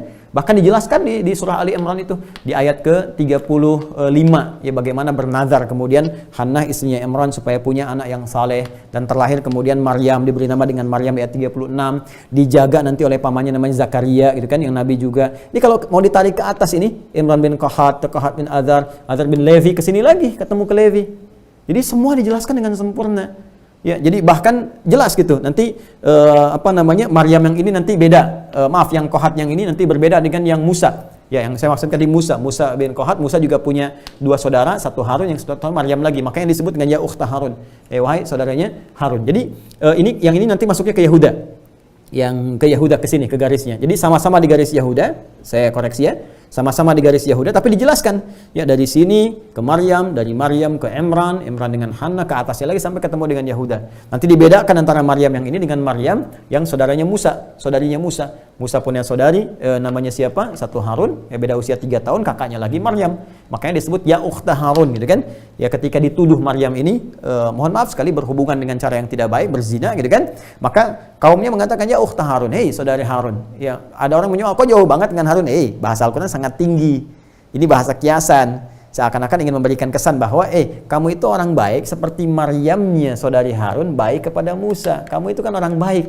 Ya, seperti Imran, kemudian seperti dengan ke Zakaria. Bukankah di sini Maryam dekat dengan Harun? Bukankah Harun membantu kepada Musa alaihissalam? Bukankah Maryam dekat dengan Zakaria? Jadi diposisikan seperti majas di situ. Ya. Nah, jadi itu sangat luar biasa. Kamu ini perempuan baik, kamu ini perempuan yang baik-baik. Kenapa bisa kemudian tiba-tiba mengandung melahirkan? Maka dijawablah, maka turunlah Quran surah Maryam dengan namanya, surah 19 menjelaskan itu dari ayat 26 sampai dengan ayat 33. Ya, sampai mengatakan nanti di ayat 31-nya jelas. Ya ini Abdullah dan terusnya sampai membebaskan tuduhan kepada ibundanya. Ini jelaskan nasabnya sangat mulia sekali, sangat suci sampai ke sini. Nah, ini yang disoal oleh Al-Quran, kok bisa ada narasi begini? Makanya Al-Quran memberikan pandangan, ayo diuji dong secara sejarah gitu kan, apakah benar begini? Apakah benar seperti itu? Diuji semuanya. Makanya ketika Anda turunkan nasabnya, kok bisa di Matius 41 sedangkan di Lukas 57 nasabnya ke atas? Ya kalau dikatakan, ada yang mengatakan begini di antara sarjana Alkitab, Ya karena ini kan nasabnya dari Maryam, dari Maria gitu kan. Maria dialihkan ke atas gitu kan. Dari Yusuf, dan ketika menikah dengan Maria mengandung melahirkan Yesus. Sedangkan ini turunnya berbeda, nggak disoal dari Marianya. Boleh lah. Ini dikatakan dari Daudnya. Tapi ketika kita naikkan dari Daud ke atas, dia ada keturunan 7 dan ke-8, namanya sudah beda. Nama yang di sini tidak sama dengan nama yang di sini. Jadi persoalan. Ya kan? Nah, ini pun disoal, dan itu tinggal dijelaskan saja kenapa bisa seperti itu, ya kan? Nah, nanti kan ada informasi yang sampai, nanti tinggal digali dengan fakta sejarah, selesai. Dan dahsyatnya dalam kondisi ini pun Al-Quran hanya menyampaikan informasi seperti itu dan memberikan pilihan. Anda yakin? Silahkan bersyahadat. Tidak yakin pun kembali kepada masing-masing dan kembali kepada Allah dengan segala konsekuensi yang telah dipilih. Itu dahsyatnya. Jadi bagaimana membangun kedewasaan dalam menerima informasi, mencari kebenaran yang sejati, tidak mencari pembenaran, tapi saat yang bersamaan memberikan pilihan sesuai dengan objektivitas masing-masing. Itu yang top, yang dahsyat, kan? Nah, jadi nggak benar juga, nggak boleh juga ada orang-orang Islam kemudian mencela dan sebagainya. Boleh, nggak boleh mencela. Di Al-An'am di ayat yang 108 jelas, la tasubbu, ya, jangan kalian mencela. Ya, orang-orang yang menyembah selain Allah Subhanahu wa taala itu jangan berbeda keyakinan, jangan, kalau bahasa kita jangan mencela orang beda keyakinan, nanti sadar nggak sadar dia mencela Allah, mencela Tuhan kita gitu kan, yang kita yakini kebenarannya. Jadi jangan saling mencela. Yang ada adalah saling menyampaikan argumentasi, menyampaikan pengetahuan, kemudian diuji, dan dari pengujian itu serahkan kepada keyakinan masing-masing. Wah, itu luar biasa, ya. Lakum dinukum waliyadin. Nah, ini teman-teman sekalian, ini juga yang disoal nih. Ya. Nanti ini bersamaan ikut hijrah nanti dengan Yusuf. Nanti saya jelaskan Yusufnya dulu. Setelah itu nanti kita akan terangkan bahwa nanti ini saat hijrah punya 3 anak, ini 6 anak, ini 3 anak, ini 5 anak, 2 orang yang laki-laki meninggal, 3 orang perempuan ikut. Kemudian Izzahar juga nggak banyak disebutkan referensinya teman-teman sekalian, kecuali Izzahar ini terlibat dalam persekongkolan untuk kasusnya Yusuf saja ya, di narasi-narasi ini, termasuk juga dengan Zabalon terlibat persekongkolan dengan narasi terkait dengan Yusuf. Tapi nanti ini pun akan menurunkan 4 orang anak yang ikut ke Mesir, ini juga 3 orang anak ikut ke Mesir saat hijrah ya. Yusuf alaihissalam sudah menjadi pembesar, kemudian ikut ke keluarga Potifar pada saat itu, dia membantu sampai diangkat dia menjadi orang kedua di kerajaannya Mesir pada saat itu. Rahil Yusuf ini udah ada suratnya di Al-Quran, surah ke-12, 111 ayat. Ya, di Alkitab juga tampilannya mulia, ya, sampai nanti dijelaskan banyak hal, termasuk di pasal 39 yang menerangkan tentang Yusuf, di Kejadian, masih di Genesis ya, pasal 39 nanti diterangkan bagaimana seorang Yusuf itu yang sangat mulia sampai dirawat oleh Potifar, sampai di tempat Potifar yang tadinya diambil itu ya. Cuman perbedaan dengan Al-Quran, di sini kan tadi saya dikatakan Ruben yang mengusulkan dilemparkan ke dalam sumur, nanti Ruben akan ngambil, ternyata ini diambil duluan. Ini lucu juga di sini ya, dilemparkan ke sumur tapi diambil lagi gitu. Nah, ini juga agak ada pertanyaan. Jadi narasinya begini. Narasinya Ruben mengusulkan lemparkan ke dalam sumur. Ini kan sumur ya, fi ghayabatil jub yaltaqitu ba'da sayar, ini bahasa Al-Qur'an. Jadi ketika dilemparkan ke dalam sumur ini, berharap Ruben ketika mereka meninggalkan ini dia akan nyelamatin, ya kan? Tapi ternyata mereka ini setelah melemparkan ini mengambil lagi dan menjuallah kepada orang-orang Ismail. Ini persoalan juga. Ismail siapa di sini? Kok tiba-tiba disebutkan? Ini persoalan serius. Ya, dan kalau sudah mereka mau lemparkan ke sini, kenapa mereka harus ambil lagi kemudian kali? Ya, kalau dilempar, logikanya kan kalau kita lempar tinggalkan, kan? Ini dilempar, ya kemudian diambil lagi, lalu dijual pada orang-orang Ismail kemudian menjual kepada orang-orang dari kalangan Mesir sampai nanti dirawat sama keluarganya Potifar. Kalau ini disebut Potifar, ya. Kalau kita di redaksi Arab menyebutnya Potifar. Ini jual kembali. Nah, ini tidak ada masalah sih kalau mau dijelaskan dan turunan-turunannya sehingga menjadi tatanan informasi semata, kan? Baik teman-teman. Kemudian Yusuf sudah banyak, sudah kita ketahui kisahnya. Kalau nanti mau ngaji, saya menyampaikan ini di Masjid Al-Fathu di Soreang ya. Jadi bahas tentang kisah Yusuf. Nah, yang paling menarik di surat Yusuf itu teman-teman sekalian, itu dibuka ayat 3-nya. Ya, ayat 3-nya. Itu dibuka dengan kalimat yang sangat indah sekali. Nahnu naqussu 'alaika ahsanal qasas. Ya, nahnu. Langsung pakai nahnu. Naqussu 'alaika ahsanal qasas. Jadi kalau di Al-Qur'an itu ada kata nahnu dan turunannya itu bisa na begini. Bisa inna pakai taukid, inna pakai na gitu kan? Nah, bisa inna begini, bisa na begini. Kalau yang na begini, inna digabungkan ada 2 begini, seperti inna anzalna. Ya, ini na-nya ini kependekan dari nahnu. Nahnu ini fungsinya kalau bahasa Arab biasa standar itu untuk menunjukkan bentuk jama'. kalau ke makhluk. Tapi kalau keterangannya terkait dengan informasi dari Al-Quran disandarkan kepada Allah, maka dia punya dua fungsi. Satu, ta'zimun nafsi, ta'zim an-nafsi. Yang kedua, ta'zimus sya'ni, ta'zimus sya'ni. Nah, seperti ini, sya'ni, ta'zimun nafsi, ta'zimus sya'ni. Ta'zimun nafsi untuk menunjukkan keagungan Allah Subhanahu wa taala, ta'zimus sya'ni untuk menyampaikan bahwa informasi yang akan diterangkan sesuatu yang sangat luar biasa, dahsyat.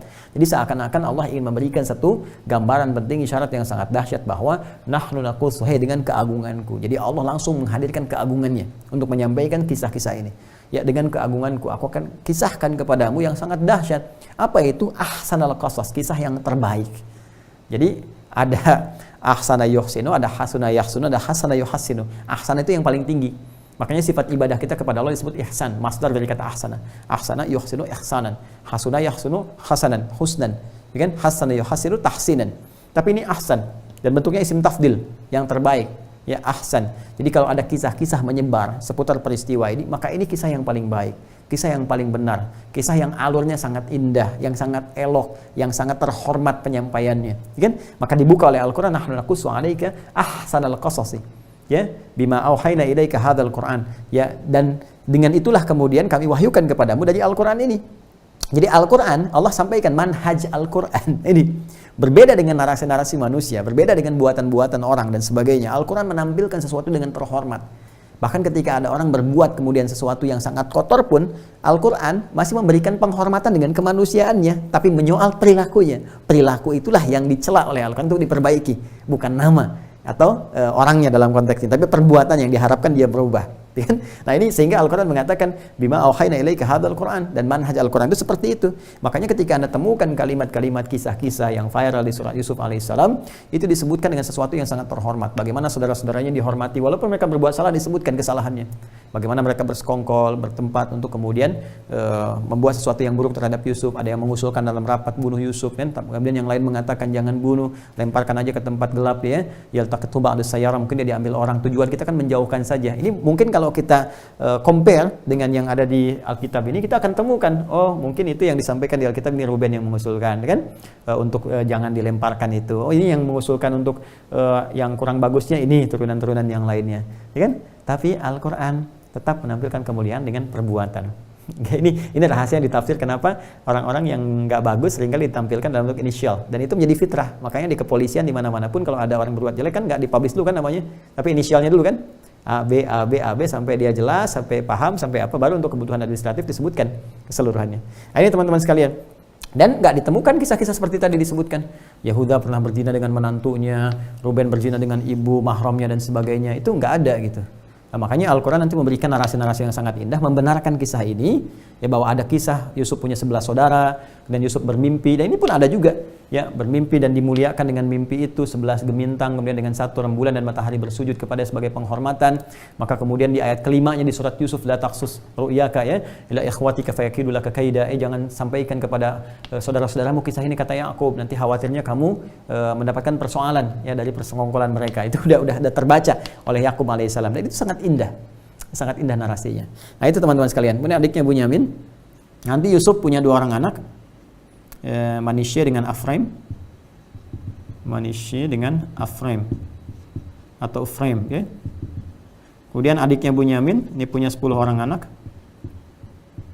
Nah, saya berbicara nanti dalam konteks Yusuf sudah singkatnya dewasa saja. Nanti di surat Yusuf kalau kita bahas terlalu jauh nanti materinya ya. Sementara kita kan ingin ngejar ke keturunan Yahudi itu nanti di mana gitu kan, dan seperti apa dan bagaimana membangun kerajaan sampai ada imajinasi bahwa ini makhluk terhebat, makhluk terkuat dan sebagainya. Itu munculnya kapan? Sampai nanti ada didoktrinasi sampai kekinian, sampai ada Talmud. Nanti saya ceritakan sampai situ insyaallah dalam kesempatan mungkin yang berbeda ya. Nanti kita runtut dulu ini. Nah, nanti ini punya 10 anak. Ya, Yusuf nanti singkatnya sudah menjadi pembesar di Mesir, orang kedua. Ya, orang kedua, ada yang menyebut nanti menteri keuangan, ada yang menyebut perdana menteri gitu kan. Dia ada juga yang narasi membuat pengganti Gutifar yang saat itu menjadi seorang perdana menteri langsung di orang kedua setelah raja, setelah Firaun, Farainah. Ya, Firaun yang dimasukkan raja-raja Mesir. Ya, raja-raja Mesir dengan gelarnya. Kemudian ini dari Zulfa juga ada Jad, ya, kemudian juga ada Asyur. Ini juga nggak banyak dikisahkan teman-teman sekalian, tapi ini nanti meninggalkan keturunan. Di sini ada 7 ya anaknya, ya nanti yang ikut juga berhijrah kembali ke sini. Kemudian juga ada Asyur di sini. Asyur kalau nggak salah dia 4 ya, ada keturunan dia bawa. Kemudian Balha juga nanti ada Dan punya 1 orang anak. Kemudian yang terakhir ini adiknya juga ada 4 orang anak. Nah ini kemudian semuanya secara singkat itu hijrah ke tempatnya Yusuf alaihissalam. Yusuf bersama bapaknya Yakub alaihissalam. Ya nanti bersama ibunya sebagian karena nanti Rahel sudah meninggal. Ya nanti ikut hijrah bersamaan ke sana. Dan disitulah kemudian disebutkan bagaimana Yusuf dimuliakan, boleh membawa semua keluarganya ke sana, dan hiduplah kemudian mereka meninggalkan tempat yang sudah berdomisili di sini ke tempat baru yaitu di Mesir. Ya, di Mesir di sini. Dan kurang lebih mereka hidup selama 400 tahun dalam narasi di riwayat-riwayat itu, termasuk juga di kisah-kisah yang kita dapatkan. 400 tahun nanti ini. Nah, dan di sini meninggal keseluruhannya. Yakub meninggal di situ, kemudian Yusuf juga meninggal, dan semua orang ini meninggal, yang 12 ini, yang Bani Israel. Tapi yang paling menarik, narasi Al-Quran menyebutkan ketika mereka hendak berpindah ikut hijrah kepada Yusuf alaihissalam yang sudah ada di sini, maka mereka menyesali dulu perbuatannya yang telah mencelakai Yusuf sejak kecil.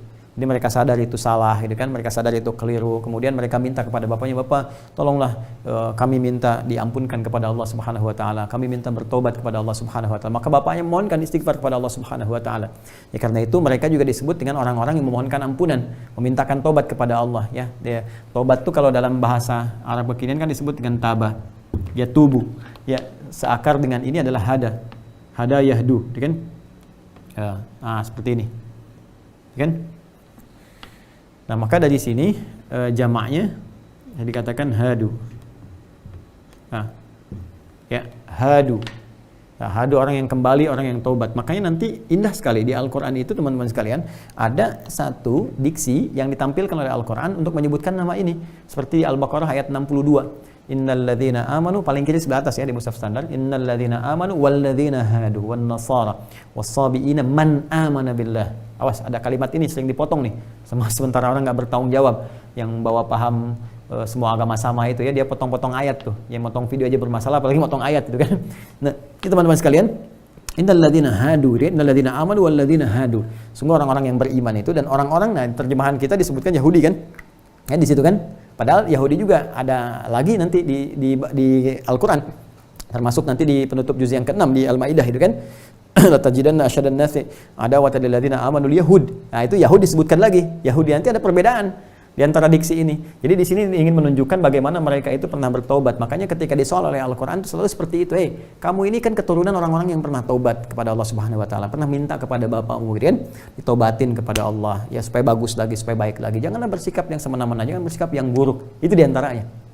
Nah, jadi teman-teman sekalian, jadi ini dinarasikan oleh Al-Quran, disampaikan kepada kita bahwa sebelum berhijrah ke Mesir bersama Yusuf alaihissalam, nanti bertemu dengan keluarganya, dengan Yakub, dengan ibu-ibunya, kecuali Rahel ini ya, dan bertemu dengan Yusuf, menyatu di sana hidup nanti selama 400 tahun. Ini udah tobat duluan, ya, udah tobat, udah jadi baik, jadi nggak ada masalah di sini.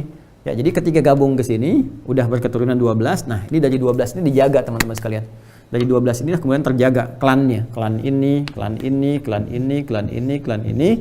Nah, masing-masing nanti ada pemimpinnya. Dan tadi kan saya katakan kan di narasi Alkitab ini bahwa diwasiatkan, dinubuatkan oleh Yakub alaihissalam, atau nanti disebut dengan Israel, hamba yang saleh, bukan yang sekarang ya, yang muncul. Nah, nanti ini yang akan diteruskan kepada Yahuda nanti. Ya, sepeninggal nanti Yusufnya, ini yang memegang kemudian kesulungan baik dari kepemimpinan dan terusan-terusannya sampai nanti disampaikan juga nanti pernyataan di Alkitab. Ini nanti akan menurunkan tongkat estafet sampai dengan ke Mesia, ke Yesus. Cuman persoalannya yang tadi, Yesusnya lahirnya dari sini gitu kan. Peresnya lahir dari Tamar lahir dari perselingkuhan atau perzinahan, ini yang dipersoalan. Nanti kita akan bahas ketika sampai ke situ. Nah, jadi ini meninggal semua. Ya. Meninggal semua saat berada di sini, tapi sudah memiliki keturunan-keturunan. Keturunan-keturunan inilah nanti teman-teman sekalian yang akan berkehidupan kurang lebih selama 400 tahun terus ya, berkembang sampai muncullah persoalan-persoalan. Yang persoalan itu menumbuhkan satu perpecahan-perpecahan, gejolak sosial di masyarakat Mesir sampai muncullah raja lagi. Rajanya itu yang zalim juga. Raja yang mana? Al-Qur'an nggak nyebutkan siapanya, tapi disebutkan jabatannya, rajanya Firaun. Itu yang kita populer disebutkan Firaunnya. Jadi kalau ada kaidah di tafsir itu mengatakan begini, kalau ada inisial di dalam Al-Quran pada satu keburukan, ya ini ingin memberikan kesan bahwa yang salah itu perilakunya, itu yang harus diperbaiki. Ya, nama itu bisa bertahan, bisa diwariskan, tapi kesalahan itu yang diperbaiki. Jangan sampai karena salah itu nama kemudian menjadi olok-olokan, ejekan, sampai orang-orang yang punya nama yang sama dan tidak berbuat serupa menjadi celaan. Jelas ya? Nah, maka di dalam Al-Quran berlaku sebaliknya. Kalau ada orang-orang baik itu banyak disebutkan namanya. Ya, banyak disebutkan namanya. Maryam disebutkan misalnya, Luqman disebutkan namanya, yang bukan Nabi Imran disebutkan namanya, gitu kan? Itu kan luar biasa. Jadi kalau yang baik-baik disebutkan namanya supaya jadi tafaul. Tafaul itu satu keberkahan untuk meraih dari nama itu supaya diteruskan cita-cita kebaikan dia. Tapi yang jelek kemudian ditinggalkan. Nah, ini teman-teman sekalian, begitu di sini ada kesenjangan sosial dengan masyarakat, muncul mulai persoalan. Nah, di turunan-turunan ini muncul mulai persoalan, muncul mulai kebesaran-kebesaran, muncul mulai bikin ulah, sehingga menjadikan saat yang bersamaan muncullah raja yang paling juga anarkis, ya, raja temperamen, raja macam-macam yang baru ngelihat sedikit bunuh. Nah itu kan baru dengar sesuatu udah jelek. Akhirnya apa yang terjadi? Firaun menjadikan generasi-generasi di masa abad yang keempat itu, setelah itu ya. Nah, itu jadikan generasi-generasi ini, keturunan yang tadinya mulia, keturunan bagus dan sebagainya, maka jadikan budak oleh Firaun. Yang suruh bikin piramid, suruh bikin ini, suruh bikin itu dan sebagainya, sampai nanti satu ketika Allah mengutus lagi dari keturunan generasi-generasi yang 12 ini yang menjadi pembebas dari perbudakan yang dilakukan oleh Firaun. Jadi sebetulnya ini gimana ya kita menyampaikannya ini. Jadi saling terkait berkelindan gitu. Ya, jadi ya makanya selalu ada kata-kata bijak menyampaikan kepada kita bahwa ya sosok yang buruk yang munculnya dari kondisi masyarakat yang buruk juga gitu ya. Sebaliknya yang baik melahirkan yang baik juga, tapi bukan berarti keburukan akan bertahan lama, harus diperbaiki juga. Ya, ada Firaun yang sedemikian jahatnya, ini juga salah satu faktornya ya ulah-ulah yang dibikin dari keturunan-keturunan ini, walaupun tidak semuanya, ada yang mulai berbuat ulah gitu kan.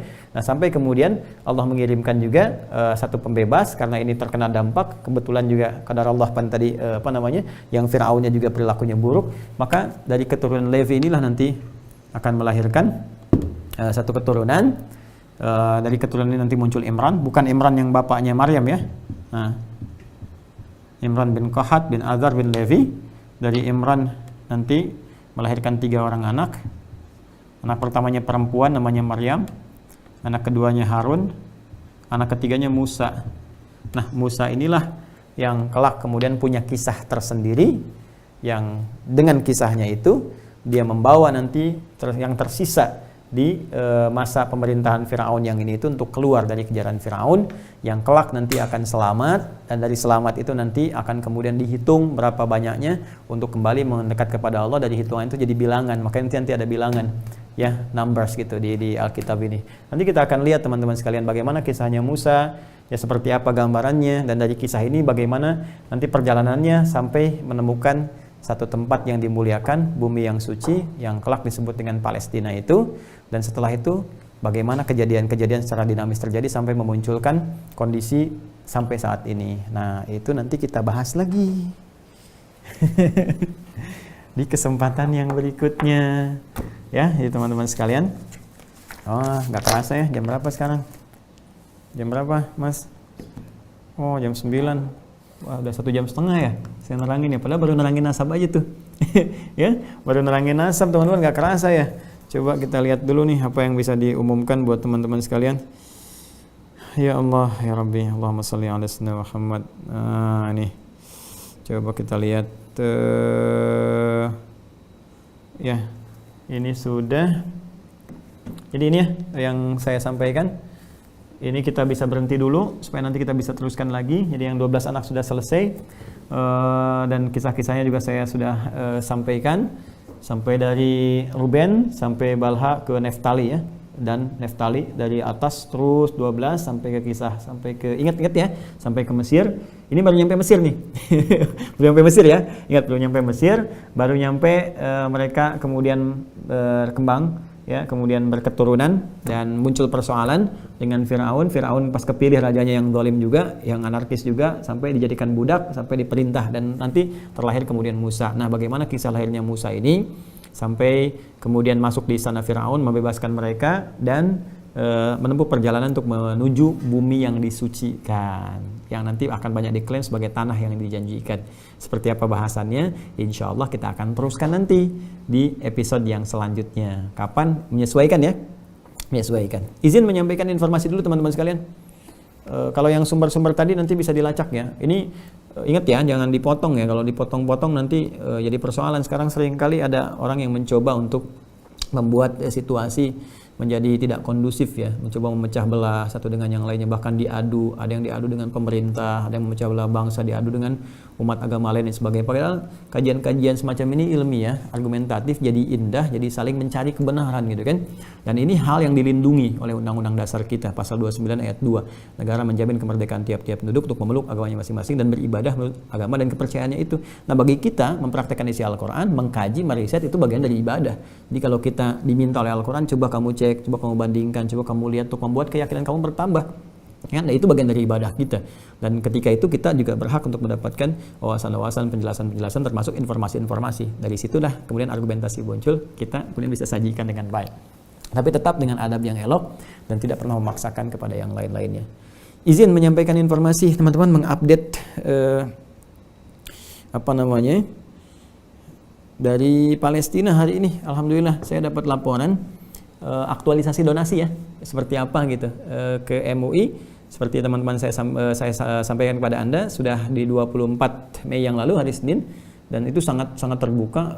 Wartawan juga banyak, dari TV juga ada, bahkan tayang juga di salah satu stasiun TV ya, di media sosial juga banyak, di media-media elektronik bisa kita akses. Saya sudah laporkan dapatnya berapa, kemudian dikeluarkan kemana saja, rencananya bagaimana. Setelah itu auditor juga kita punya yang independen, KAP-nya, kantor akuntan publiknya ada, kemudian juga mempersilahkan di pengawasan di BSI-nya langsung. Jadi datang tuh kan ke BSI, komisarisnya langsung saya undang, Pak Arif nih, Assalamualaikum Mas Arif, terima kasih ya. Kemarin datang itu komisaris independennya, BSI-nya langsung datang loh. Jadi kita itu nggak sembarangan ya, BSI-nya langsung ngecek sendiri dan itu diawasi oleh OJK. Kemudian setelah itu kita laporkan secara terbuka sehingga publik tahu, dan saya sampaikan saya tidak mengambil sedikit pun, 0 rupiah, sekian pun nggak pernah ya, nggak ada mengambil ke situ. Itu memang murni dipersembahkan untuk kepentingan terkait dengan Palestina. Untuk yang lokal nanti ada lagi ya, kita sudah berjalan lama, tapi kan nggak mungkin kita juga banyak publish nanti amalan kita menjadi riya dan sebagainya. Tapi kalau Anda memerlukan dokumentasi, kita bisa sampaikan ya beberapa bagian dalam situasi COVID dan yang lainnya, kunjungan kami ke masyarakat terdampak musibah, ataupun kita bikin ngebor air dan sebagainya. Nanti itu lain waktu lah kita ceritakan, dan tanpa sadar teman-teman juga sebetulnya telah berkontribusi untuk itu semua. Izin, ini dari Palestina yang kami sampaikan kan, yang VMUI sudah ya, insya Allah nanti dikontribusikan dalam bentuk rumah sakit di Hebron. Itu akan lebih abadi sifatnya, jadi jariah juga terus berkelanjutan. Saya sudah koordinasi juga. Kemudian yang untuk di kebutuhan masyarakat Gaza yang kemarin saya sebutkan, untuk ini ada ambulan juga. Nah ini masuk nih ya, masuk berita di koran terbesar Palestina nih, Palestina tuh ya teman-teman, tolong di zoom ya. Nah, yang mana kameranya? Ini apa itu? Yang ini. Oh ini di zoom nih korannya nih teman-teman. Kok pada ke sini? Malu nih sama kamera. Nah ini ya, nih koran Palestina. Koran Palestina di halaman ketiga. Jadi ini halaman 1, halaman 2, halaman ketiga. Nah ini dia. Jadi udah melakukan tender untuk dapat ambulan, kan kita titipkan lewat INH kemarin ya, untuk yang mendesak itu, karena teman-teman yang lagi bergerak di sana kita titipkan. Nah ini sudah ada lelang. Jadi di sana itu kalau kita mau beli semacam ambulan, semacam apa itu lelang dulu. Nah ini udah ditampilkan ya, kita mau beli 3 mobilnya H1 ya. Saya bacakan ya, i'lan talih ata rakam 3 2021 Taurid Bus Hyundai H1 ada telah terbasat ya, nanti insyaallah ambulannya H1, masya Allah ya, sedang dicari 3, ada 3 sesuai dengan yang dituliskan kepada kita kemarin. Nah ini teman-teman sekalian laporannya langsung ya dari Gaza. Nah, insyaallah besok saya koordinasi besok kita langsung tanyakan ke sana. Jadi saya pengen semua diupdate dan publik tahu ya, jadi kemana disalurkannya, terus yang menerimanya juga tahu. Tadi saya sebenarnya sudah video call juga, dan banyak orang-orang Palestinanya ikut di belakang gitu kan, titip salam ke teman-teman, terus nyampaikan ini itu. Alhamdulillah lah, kita syukuri kepada Allah Subhanahu wa taala.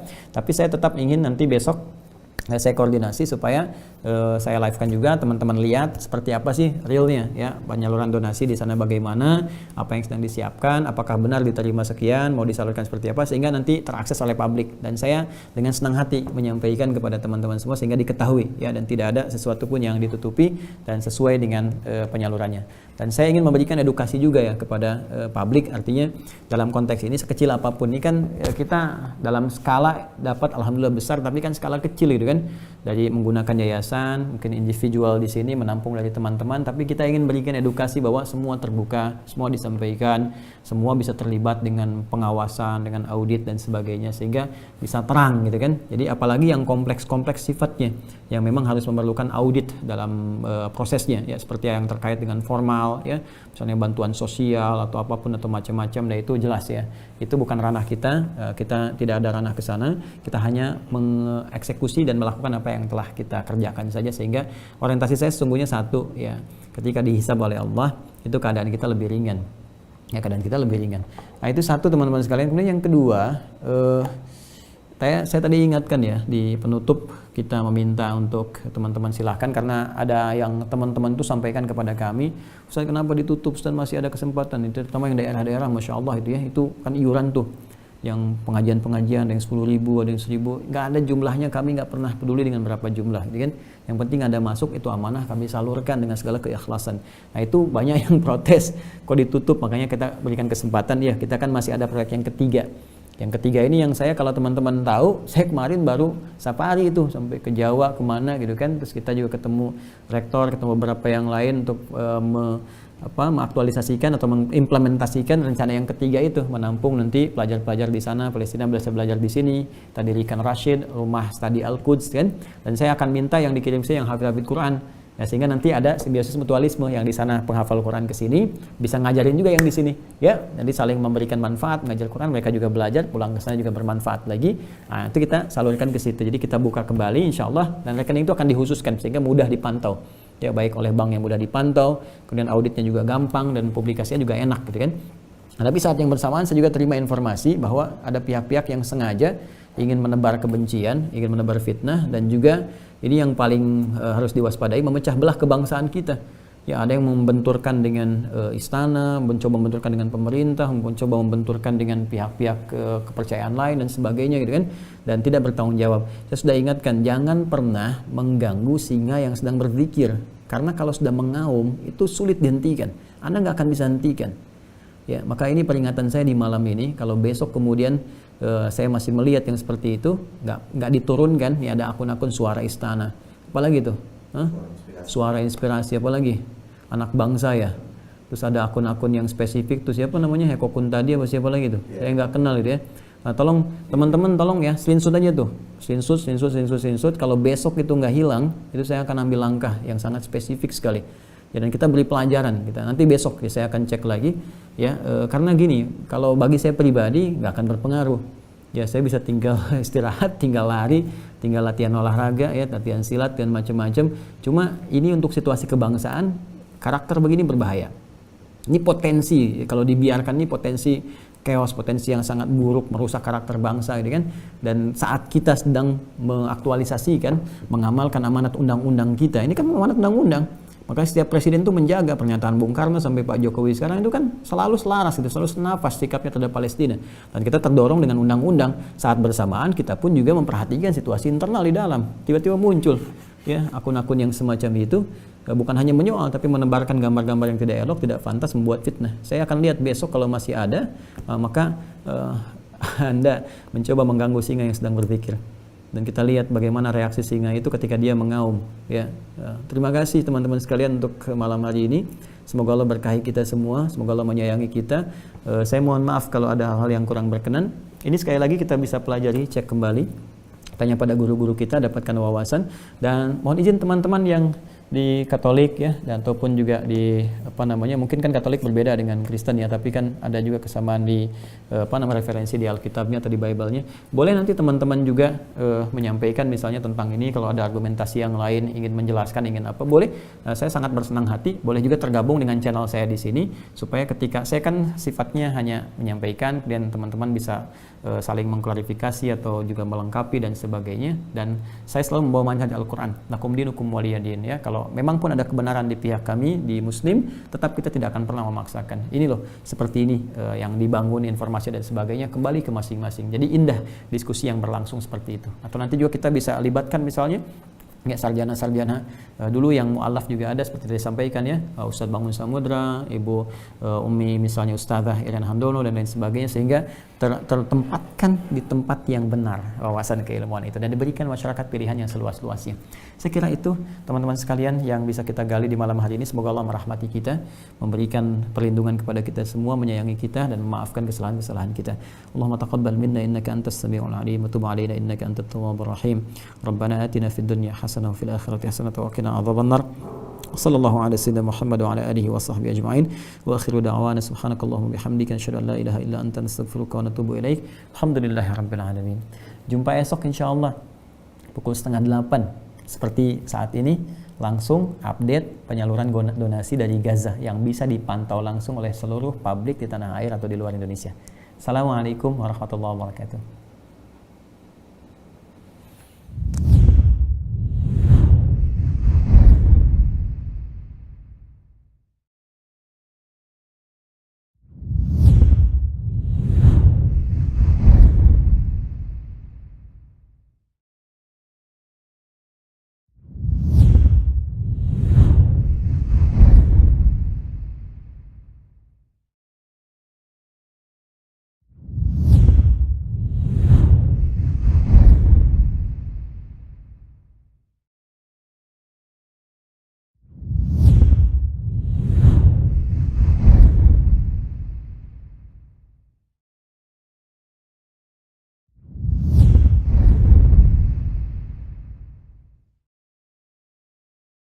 Jangan pernah mengganggu singa yang sedang berzikir.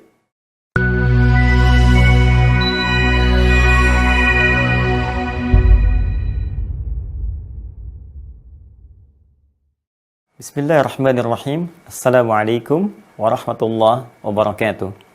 Alhamdulillah, wassalatu wassalamu ala rasulillah wa ala alihi wa sahbihi wa man walah wa ba'd. Saudara-saudariku dimanapun Anda berada, izinkan saya, Adi Hidayat, menyapa dan mendoakan kita semua. Semoga senantiasa dirahmati, diberkahi, dan dilindungi oleh Allah Subhanahu wa Ta'ala. Hari ini, Kamis, tanggal 15 Syawal, tahun 1442 Hijrah, bertepatan dengan 27 Mei 2021. Kami ingin menyampaikan rasa bahagia, gembira, dan puncaknya syukur kepada Allah Subhanahu wa Ta'ala atas kesuksesan kita bersama dalam mempublikasikan donasi yang telah terkumpul, khususnya pada tanggal 24 Mei itu yang berlangsung di Majelis Ulama Indonesia. Alhamdulillah, seluruh stakeholder dalam penyaluran donasi hadir, baik lembaga kemanusiaan yang bertugas di Gaza tentunya, juga Dubes Palestina, juga stakeholder terkait, bahkan komisaris BSI, Bank Syariah Indonesia, diiringi juga oleh ayahanda kita, seluruh unsur pimpinan Majelis Ulama Indonesia hadir di dalamnya. Baik, namun demikian, alhamdulillah semangat masyarakat Indonesia luar biasa tinggi, dan kami memohon maaf, kemarin itu sempat kita harus berhenti dulu untuk kita rekap, kita audit, kita publikasikan secara terbuka, sehingga dapat dengan clear, ya, bersih, diketahui masyarakat, terbuka, dan mengetahui bagaimana itu diterima dan disalurkan. Alhamdulillah atas banyak masukan masyarakat, bahkan ada yang menyesalkan, Ustadz kenapa ditutup ya. Jadi mohon bersabar. Dan kemarin setelah dari MUI, saya juga langsung roadshow salah satunya untuk bisa memfasilitasi agenda yang ketiga yang kita rencanakan dalam tahapan penyaluran dana, yaitu untuk bisa menampung pelajar-pelajar Palestina untuk sekolah, ya, dan bisa belajar di kampus-kampus, bahkan yang terkemuka insya Allah di Indonesia.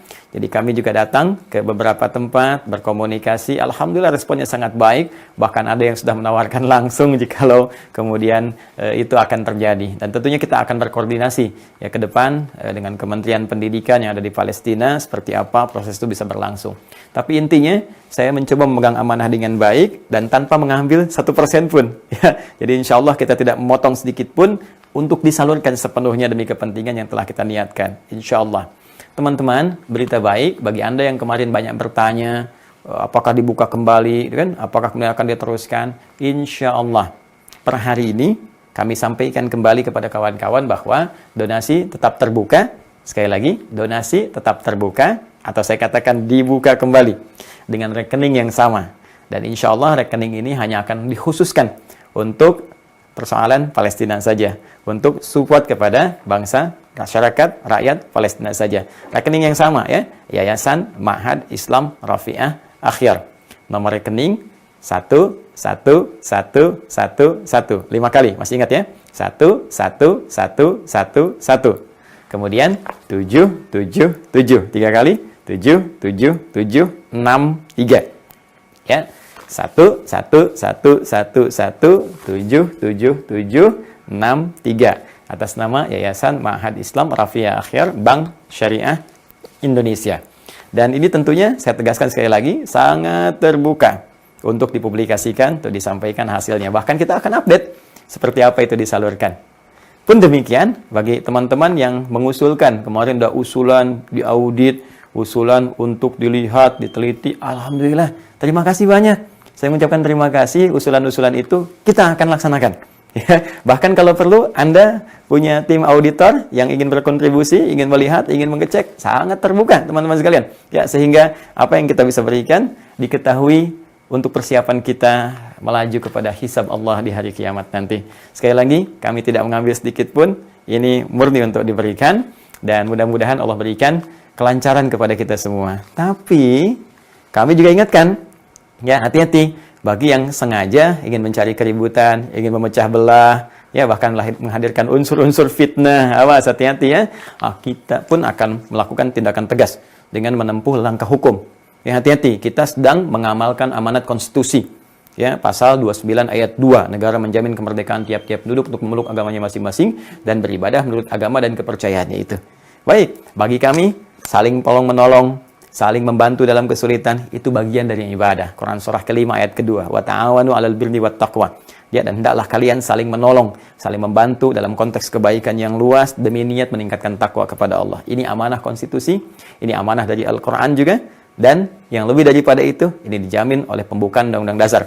Ya, di alinea pertama baris 1 sampai 4 bahwa kemerdekaan adalah hak segala bangsa, dan oleh sebab itu maka penjajahan di atas dunia harus dihapuskan karena tidak sesuai dengan peri kemanusiaan dan peri keadilan. Ya, alinea keempat baris kelima sampai keenam ikut melaksanakan ketertiban dunia yang berdasarkan kemerdekaan, perdamaian abadi dan keadilan sosial. Kami sedang melaksanakan amanat konstitusi. Kami sedang mengamalkan nilai ibadah tertinggi ya dalam Al-Quran Al-Karim. Dan lebih daripada itu, kami sedang ingin berusaha berbalas budi walaupun sedikit atas apa yang telah dilakukan bangsa Palestina. Pun demikian ketika Anda bertanya, kenapa Anda harus berdonasi keluar? Apa Anda tidak ingat sejarah? Di tahun 1944, seorang pengusaha Palestina bernama Muhammad Ali Tahir itu memberikan seluruh hartanya di bank-bank Arab untuk ditransferkan, diberikan untuk bekal perjuangan Indonesia meraih kemerdekaan. Googling kalau tidak percaya. Silahkan cari di Google, Muhammad Ali Tahir, bangsawan, hartawan Palestina, yang beliau itu mendonasikan seluruh hartanya untuk kepentingan kemerdekaan kita. Kita telah merdeka, dan situasi sekarang terbalik untuk menguji di antara kita siapa yang bisa berbuat serupa dan kebaikan-kebaikan lebih besar. Karena itu, jangan sekali-kali menebarkan kebencian, adu domba, fitnah, dan sebagainya, karena kami sedang melaksanakan amanat konstitusi. Jangan pernah mengganggu singa yang sedang berzikir, karena saat ia mulai mengaum, Anda tidak akan pernah bisa menghentikannya. Terima kasih. Adi Hidayat. Assalamualaikum warahmatullahi wabarakatuh.